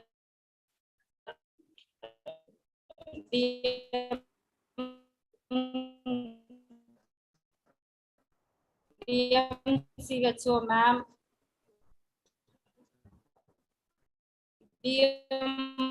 சார்,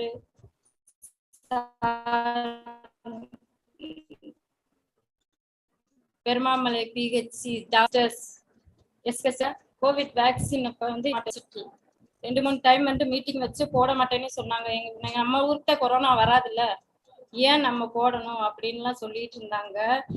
போட்டு கட்டாயமா போட்டு ஆகணும், நம்ம சேஃப்டியை பார்த்துக்கணும் அப்படின்னு சொல்லி 4-5 தரமை நான் அவங்கள மீட்டிங் போட்டு பேசினேன். அப்புறம் ஒத்துக்கலை, திரும்பவும் பேசிட்டு அவர் 10 பேர் ஒத்துக்கிட்டாங்க. அவங்கள கூட்டிட்டு வந்து வட்டக்கானல், அதாவது 11 கிலோமீட்டர் நடந்து வந்து வட்டக்கானல் ஏரியாவில் வந்து VHN sisters, SHN sisters, doctors எல்லாமே சேர்ந்து அவங்களுக்கு ஊசியெல்லாம் போட்டுட்டு எல்லாம் அவேர்னஸ் கொடுத்தோம். அது கொடுத்த பிறகு அப்போ நல்லா இருக்காங்க அப்படின்னு தெரிஞ்சுக்கிட்டு தான் மக்கள் வந்து போடவே ஆரம்பிச்சாங்க. ஃபர்ஸ்ட் நீ போட்டையா, நீங்க போட்டீங்களா அப்படின்னு கூட கேட்டாங்க. என்னைய முதல்ல நான் இன்ஜெக்ஷன் பண்ணிட்டு தான் அடுத்தவங்களுக்கு நான் போய் சொல்ல ஆரம்பிச்சேன். அப்புறம் தான் கொஞ்சம் கொஞ்சமாகவும் அவங்கள மீட்டிங் போட்டு பேசி தான் போட வச்சிருக்கேன். கோவிட் வேக்சின்ல வந்து ரொம்ப கஷ்டப்பட்டேன். அதாவது டேப்லெட் எடுக்கிறதுக்குலாம் ரொம்ப கஷ்டம், பஸ் வசதி இல்லை இல்லையா. அதனால இங்க இருந்து வட்டக்கானல்ல இருந்து இங்க 10-11 கிலோமீட்டர் போயிட்டு வட்டக்கானல்ல இருந்து பஸ் இல்லாம நான் எப்படி போறது? அது 2000 ரூபாய் 3000 ரூபாய் கேக்குறாங்க பஸ் டிராவல் பண்ணிட்டு கொண்டு வந்துட்டு இருக்கு கார்ல. அது கொடுக்க முடியாம தான் ஒரு 1000 ரூபாய்க்கு தெரிஞ்சவங்களை வச்சுதான் நான் போயிட்டு வந்துட்டு டேப்லெட் எல்லாம் எடுத்துட்டு வந்து கொடுத்துட்டு இருந்திருக்கேன்.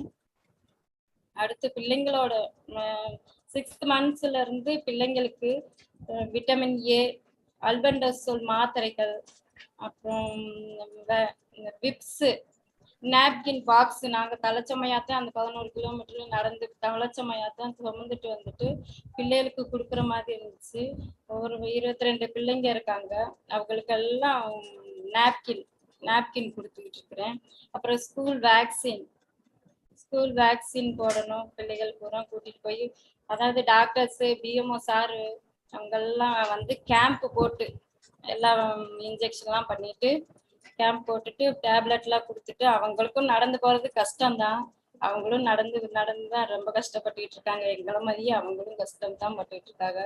அதுவும் கோவிட் டைம்ல ரொம்ப ரொம்ப கஷ்டப்பட்டோம். அதாவது சாப்பாட்டுக்கே ரொம்ப முடியாம இருந்துச்சு. அதாவது நாங்க வந்து பழங்கள்லாம் சேல்ஸ் பண்ணிட்டு அதை எடுத்துட்டு வந்து தான் நாங்க சாப்பிடணும். எடுத்துட்டு வந்து சேல்ஸ் பண்ணிட்டு எங்களுக்கு தேவையான பொருட்களை வந்து தான் நாங்க வாங்கி சாப்பிட முடியும்.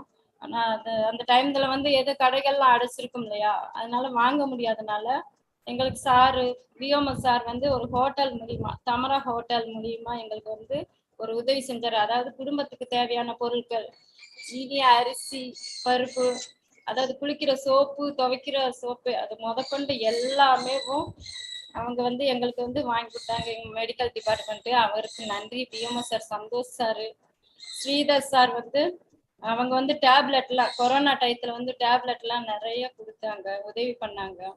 அப்புறம் ரேஷன் வாங்குறதுக்காக நாங்க போவோம், அப்போ கேம்ப் போட்டுருவோம். நாங்க கேம்ப் போட்டு இந்த கொரோனா வேக்சினை பத்தி எல்லாம் சொல்லித்தான் ஒரு கவர் பண்ணி தான் நாங்க வேக்சினே போட்டோம். ரொம்ப முடியாம நடந்து வர முடியாத கஷ்டம், இதுலயுமே நான் மக்களுக்கு சேவை செய்யணுன்றது ஒரே குறிக்கோள் தான் நான் இருக்கேன். இதே மாதிரி நான் கஷ்டப்படுற மாதிரி ஒவ்வொரு ஆஷாவும் கஷ்டப்பட்டுட்டு தான் இருக்காங்க. அங்கங்க ஏரியாவில் இருக்காங்க, கஷ்டப்பட்டு நடந்து வந்து தான் வேலை பார்த்துக்கிட்டு இருக்கோம். இந்த வேலை வந்து எங்களுக்கு அரசாங்கம் மூலம் பணி நிரந்தரம் செய்யுமாறு மிக தாழ்மையோட கேட்டுக்கொள்கிறேன் ma'am. Thank you so much. Thank you very much, ma'am. It's a very happy, ma'am. We are also very happy. And Yeah, your yes, emotions are coming out so clearly on your face. And we also got to read the translation. Thank you. Thank you very much, ma'am. Yeah, thanks. I would now like to invite Dr. Olinda Timms to announce the next award to Nazma. Thank you, Amita. I'm honored to read out the citation for Miss Nazma. The citation is an award of appreciation in category 2, nursing professionals and counselors. Miss Nazma is from Delhi and completed her general nursing from Jamia Hamdard University in 2014. She served as a nurse at the Hakim Abdul Hamid Centenary Hospital, New Delhi, and is currently on a break from her nursing career and working for her community.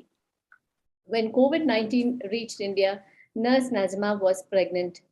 She decided to continue to work and carry out her responsibilities. She served in an intensive care unit at the hospital during the pandemic. She visited local communities and raised their awareness of COVID-19. When she realized that others around her were afraid of getting vaccinated, she chose to visit every household in her community and made them aware of the importance of vaccination and was able to get half the people vaccinated. She participated in a number of campaigns, including the Right to Food campaign during the pandemic, and reached out to other communities as well, creating awareness about COVID-19 appropriate behavior. She made efforts to convince and counsel parents to get their children vaccinated and help them to do so. She started a free sample collection with her husband's help. Inspired by the couple's spirit of service, some others came forward to extend their support. As host of the FMES-IJME Ethics Award 2021, we are pleased and proud to honor Ms. Nazma with an award of appreciation in category 2, nursing professionals and counselors, for her outstanding contribution to ethical practices and improving access to healthcare for the marginalized during the COVID-19 pandemic. Thank you. Let us give a big hand to Nazma Appa. हाँ नज़मा हम आपसे सुनना चाहेंगे. Right. Your story. Good evening, all of you. First of all, I would like to say thanks to all of you that you have given me such a big opportunity. I don't have words. I can't explain my feelings with how much I'm happy that you people have given such opportunity, and this is a big day for me. I'm really so happy.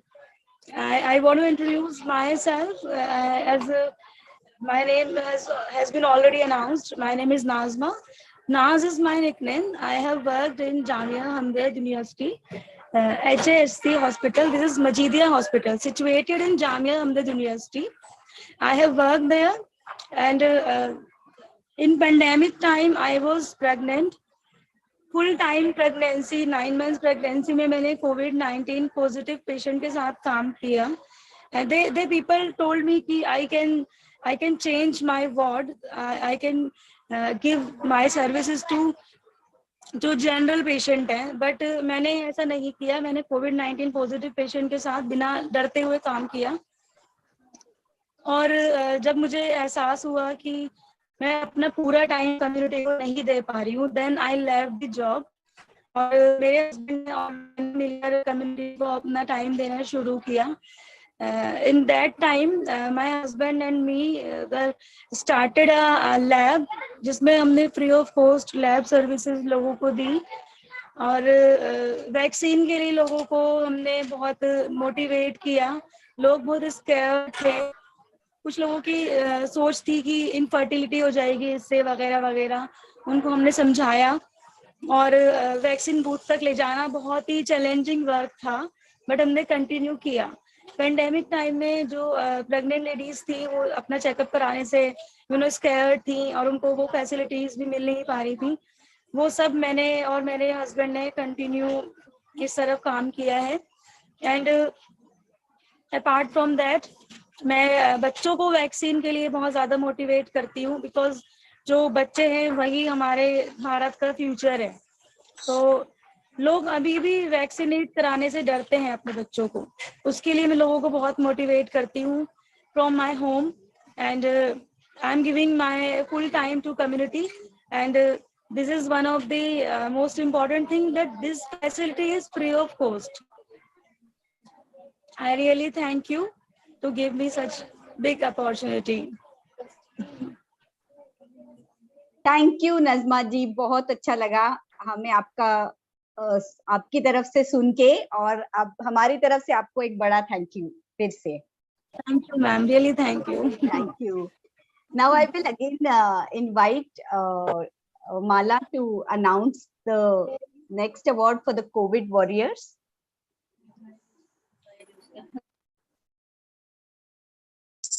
My pleasure to read the citation for the COVID Warriors Award for Appreciation in Category 3, Citizens Groups formed during the pandemic. The group COVID Warriors was formed in Bangalore, Karnataka, to respond to some of the pressing needs on the ground. Persons from across diverse professions, faiths, old and young, joined the group as volunteers motivated by the devastation witnessed during the pandemic. They all joined hands to serve and provide relief.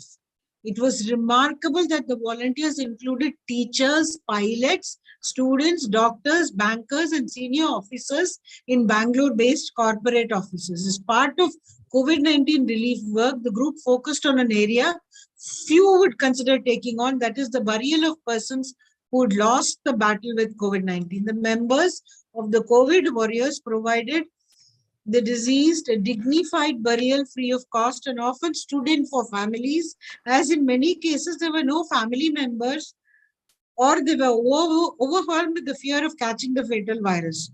In some cases, the volunteers helped to pack the bodies in the hospitals. Members of the COVID Warriors offered prayers and completed the rituals in accordance with their faiths. This has been an exceptional effort to provide dignity to the dead. They also invested their energies in creating a pool of resources to be able to support poorer families and some marginalized communities. These included distribution of groceries and provision to people in deprived areas, old people's homes, and to the transgender community. They also collected funds for Sandesh, an NGO working with children living with disabilities. These efforts were critical in securing essential medical supplies and food packets for these children during the pandemic. Members of the group also helped COVID-19 patients to obtain hospital beds, oxygen cylinders, or an ambulance. Needless to mention, the path was treacherous. They faced many challenges, such as ensuring the safe movement of volunteers in the city during strict lockdown and stringent police vigilance. They also risked their own safety and lives in a situation of shortage of safety equipment like gloves and personal protection equipment. The nature of their work and its volume and maintaining the pace of relief work in the thick of the pandemic, serving people who were most vulnerable, was physically and mentally exhausting. They were unable to rest even between burials. During the COVID-19 pandemic, donors generally offered support to those in need whenever necessary. Some volunteers of the group received free vaccinations from doctors and other individuals, provided snacks for them while they worked to promote health in the community. One of the biggest motivators for this group was the unselfish attitude of the young who were willing to serve tirelessly for the unknown victims and their families. We are delighted to honor the COVID warriors with an award of appreciation under the FMES-IJME Ethics Award 2020-21 in Category 3, Citizens Groups formed during the pandemic for their outstanding contribution to ethical practices and improving access to healthcare for the marginalized during COVID-19 pandemic. Thank you so much. Let's give them a big hand. Everybody use your clap functions. Thank you so much. Yes, we would also like to now hear from the COVID warriors about their experience and what are their stories.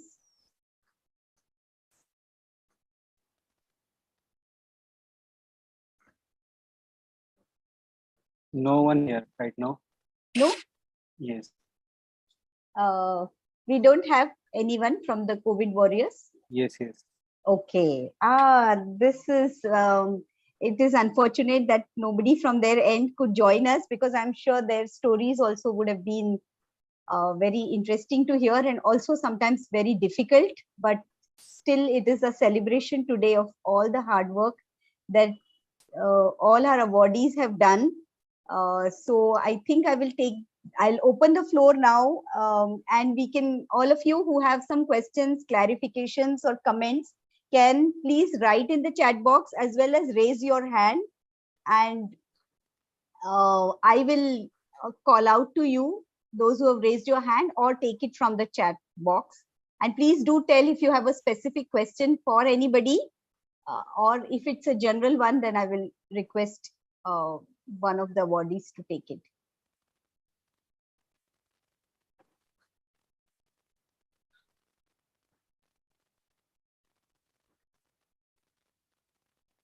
Do raise your hands if anybody wants to make a comment.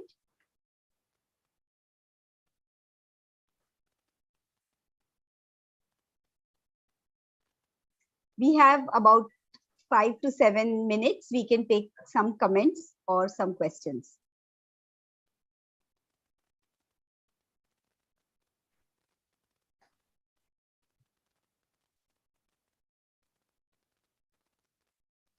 Does anyone from the FMES family want to make a comment?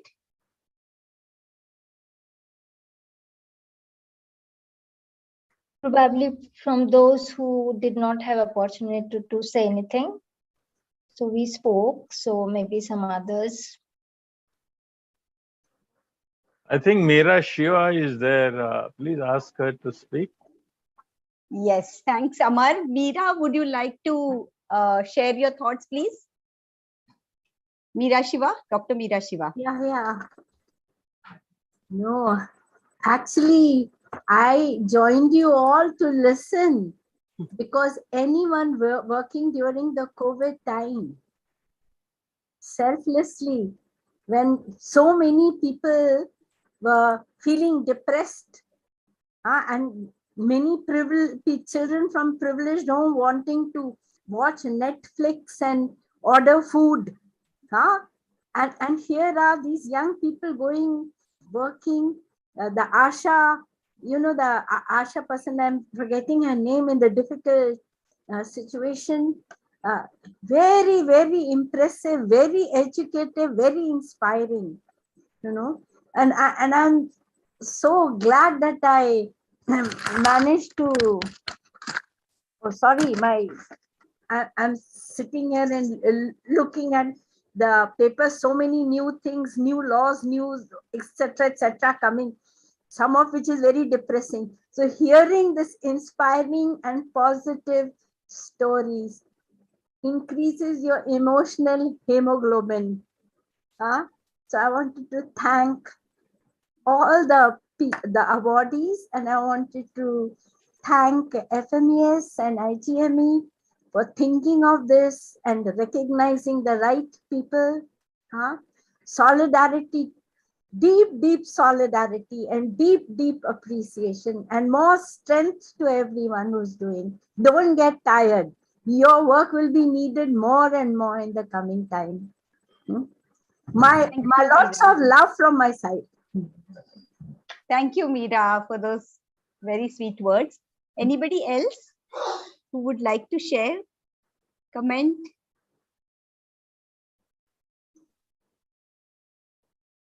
Amar, would you like to say something? Veena is there, Veena Vaswani. Why don't you? Because she is one of the person yes, who is involved in ethics for such a long time, and it would be good if she speaks something. Yes. Thank you very much.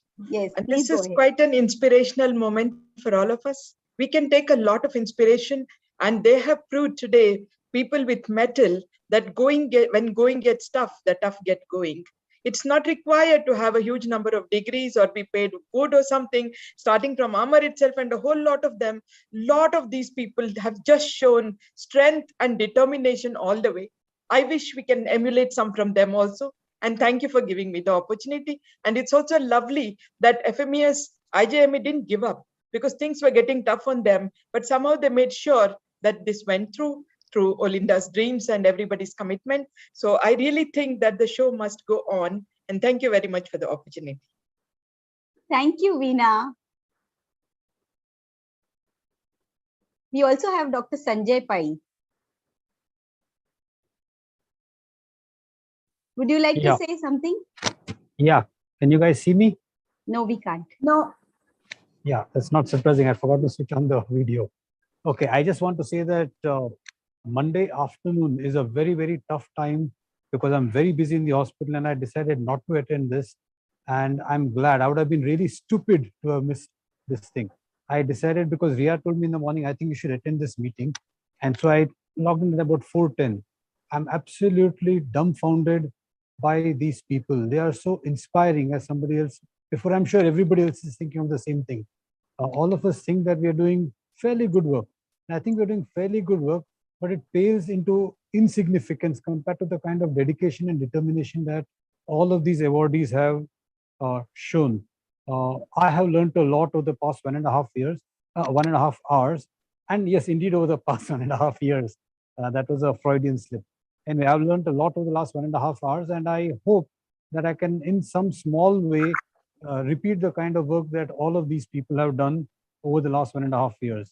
Incredible. It's really great to be part of this community and to know that we have such people amongst us who can, show us light, so to say.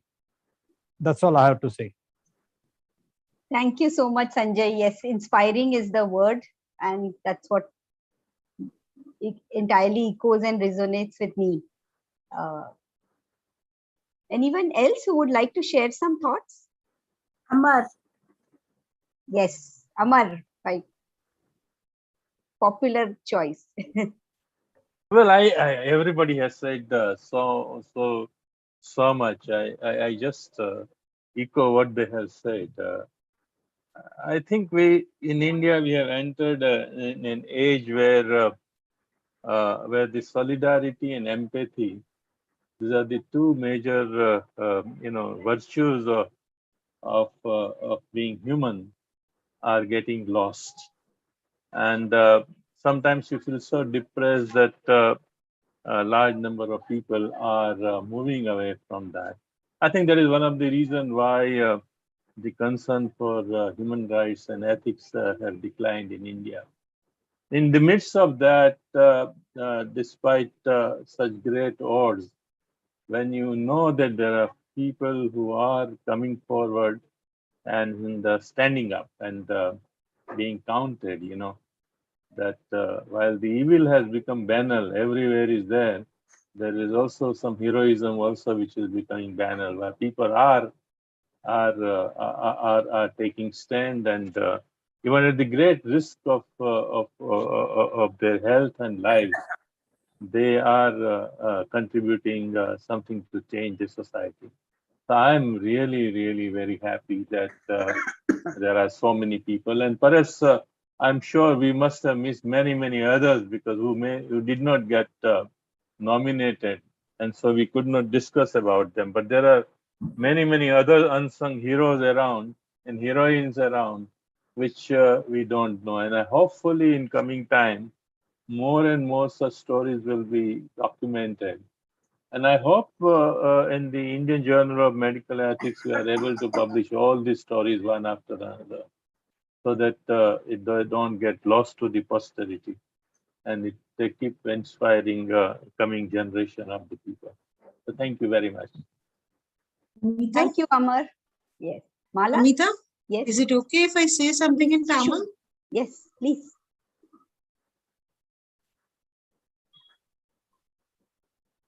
Kokila அக்கா, வாசவதி அக்கா மக்களுக்கிடையே போய் அவங்களுக்கு உறுதுணையா நின்று அவங்களுக்கு சேவை செய்யணும்ன்ற ஒரே குறிக்கோளோட தன்னலம் இல்லாத சேவை செய்யறது, அதுவும் இந்த மாதிரி கஷ்டமான நேரத்துல மனசுல ரொம்ப உறுதி வேணும். அந்த உறுதிக்கு உங்களை போல எடுத்துக்காட்டு எங்கேயுமே கிடைக்க வாய்ப்பே இல்லை. அந்த உறுதியும் மனித நேயத்தையும் எங்களுக்கு காட்டி கொடுத்ததுக்கு ரொம்ப ரொம்ப நன்றி. மனுஷங்க ஒருத்தவங்க உங்களுக்கு நன்றி சொல்லலைன்னா கூட நாங்களாவது எழுந்து நின்று எல்லார் சார்பிலையும் உங்களுக்கு நன்றி சொல்ல கடமைப்பட்டிருக்கோம். அதுதான் எங்களால முடிஞ்ச இந்த சின்ன அவார்டு. இது ஒரு பெரிய விஷயம் இல்லை. எங்களால செய்ய முடிஞ்சது இந்த அவார்டு ஒண்ணுதான். நீங்க செஞ்சது அதை விட கோடி போறோம். அதுக்காக நன்றி சொல்றேன். என் சார்பிலையும் சரி, இங்க இருக்கிற எல்லார் சார்பிலையும் சரி, உங்க சேவையை எதிர்கொண்டு நிக்கிற மக்கள் சார்பிலையும், அவங்க ஒருத்தர் சார்பிலையும் உங்களுக்கு நன்றி சொல்றேன். நன்றி அம்மா, ரொம்ப ரொம்ப நன்றி. Thank you so much, Mala, for that, because in a multilingual country like ours, we always feel that we need to do more to reach out across the different languages. So thank you for that. And before Mala spoke, Dr. Amar Jasani, who is the editor of Indian Journal of Medical Ethics, and he's been in public health and in developing bioethics discourse for a long time in India, one of the pioneers. And now I'm going to invite Dr. Sanjay Nagral, who is the publisher of the Indian Journal of Medical Ethics and has been associated with both the medical ethics movement as well as the Jan Swasthya Abhiyan, the health movement in India. And Dr. Sanjay Nagral is also a surgeon specialized in liver and pancreatic surgery. He was involved in the first liver transplant that happened in India.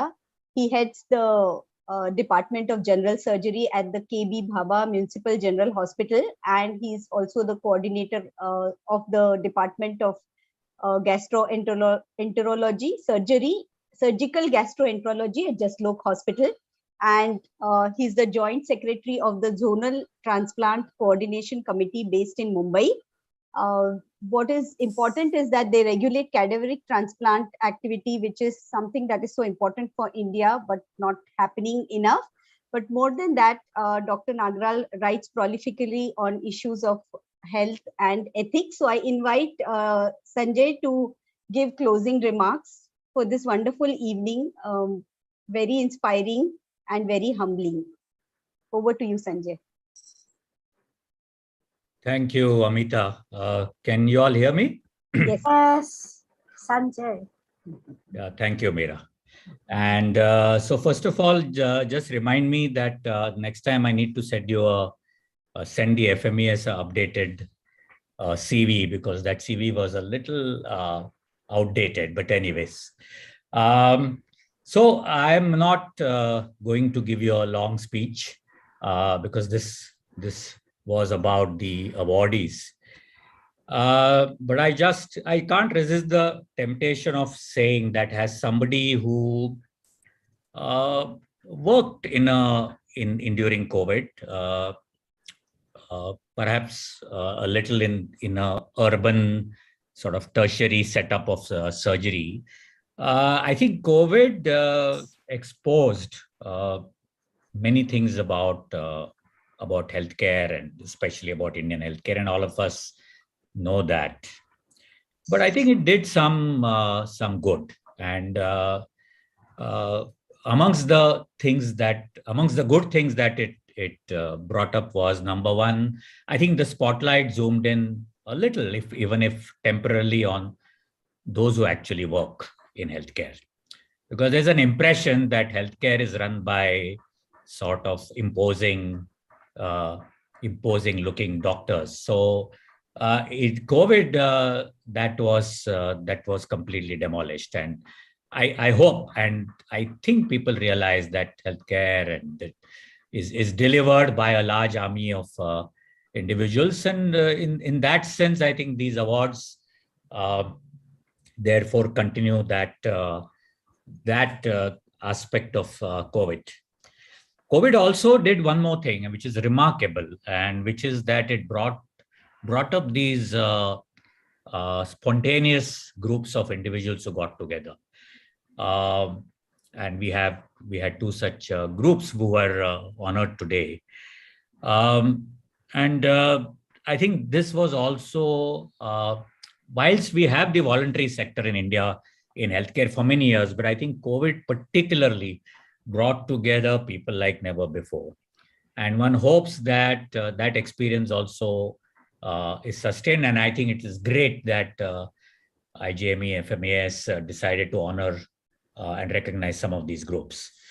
I also have been told to give a vote of thanks. Now, that is one of the most boring and most cliched of ideas in meetings. I don't know who has called it the vote of thanks, whatever that means.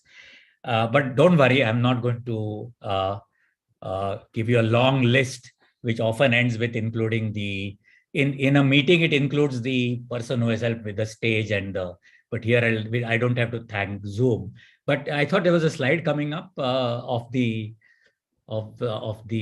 individuals and people who are okay. So obviously we are very grateful to this list of groups and individuals. Elsevier, of course, and I think Olinda. This must be the fourth or fifth time people are thanking her because it was very much due to her initiative.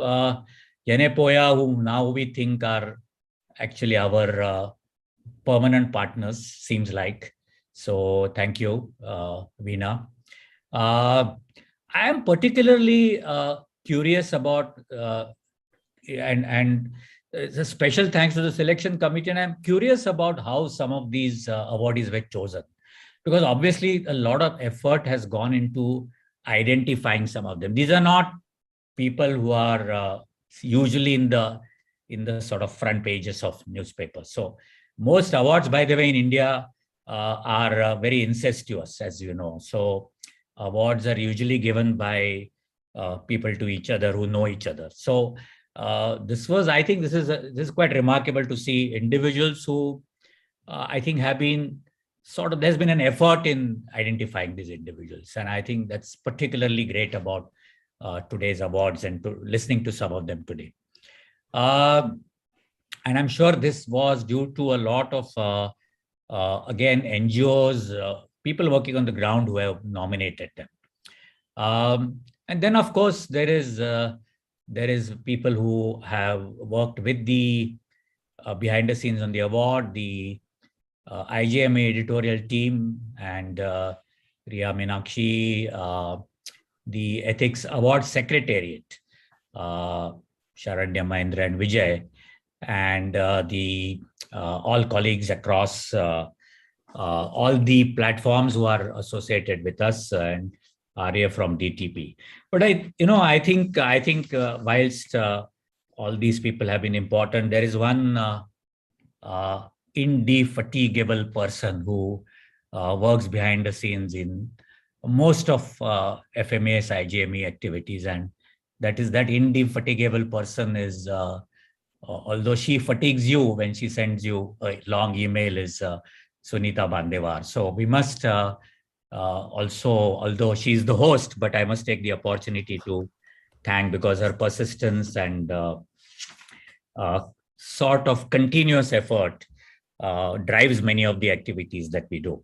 So Amita, I think I'll hand it back to you. By the way, I learned 2 or 3 things today, interesting things, thanks to. So Amita, I learned that you can clap in a Zoom meeting. I didn't know that. So thank you for that. Yes, because how do we extend our appreciation and make people Yes, feel course, this is a real thing? I really didn't know that you can sort of have the clapping. I used to always wonder what is that clapping sign. So, okay, great, great. And you have some incentive to send us your updated CV now. Yes. Okay. Thanks so much. And I have to join Sanjay in saying a big thank you to Sunita Bandevar, who has really been the backbone of making this event happen and keeping everybody, motivated for this event to take place. So thank you for bringing that up. And with that, I announce that we are at the end of this event. Thank you everybody for being with us. And thanks to all the awardees for that great amount of work, which, like I said before, was humbling for us, and very happy that we could identify and actually reach the award to you. Thanks so much. Yeah, this must be some kind of a record. We are finishing 2 minutes before time, I think. 3 minutes before time. So I think, great, wonderful. Thank you. Thank you, everyone. Thanks so much. Thank you, everyone.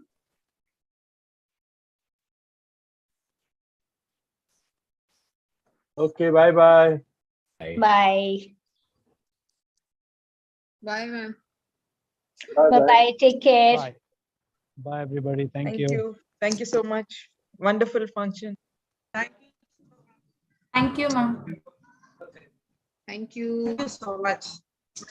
Thank you. Thank you, ma'am. Thank you, ma'am. Thank you, ma'am. Thank you, ma. Thank you, ma. Okay, bye-bye. Take care. All the Sunita, best bye-bye. to everyone and stay safe. Bye-bye. Bye.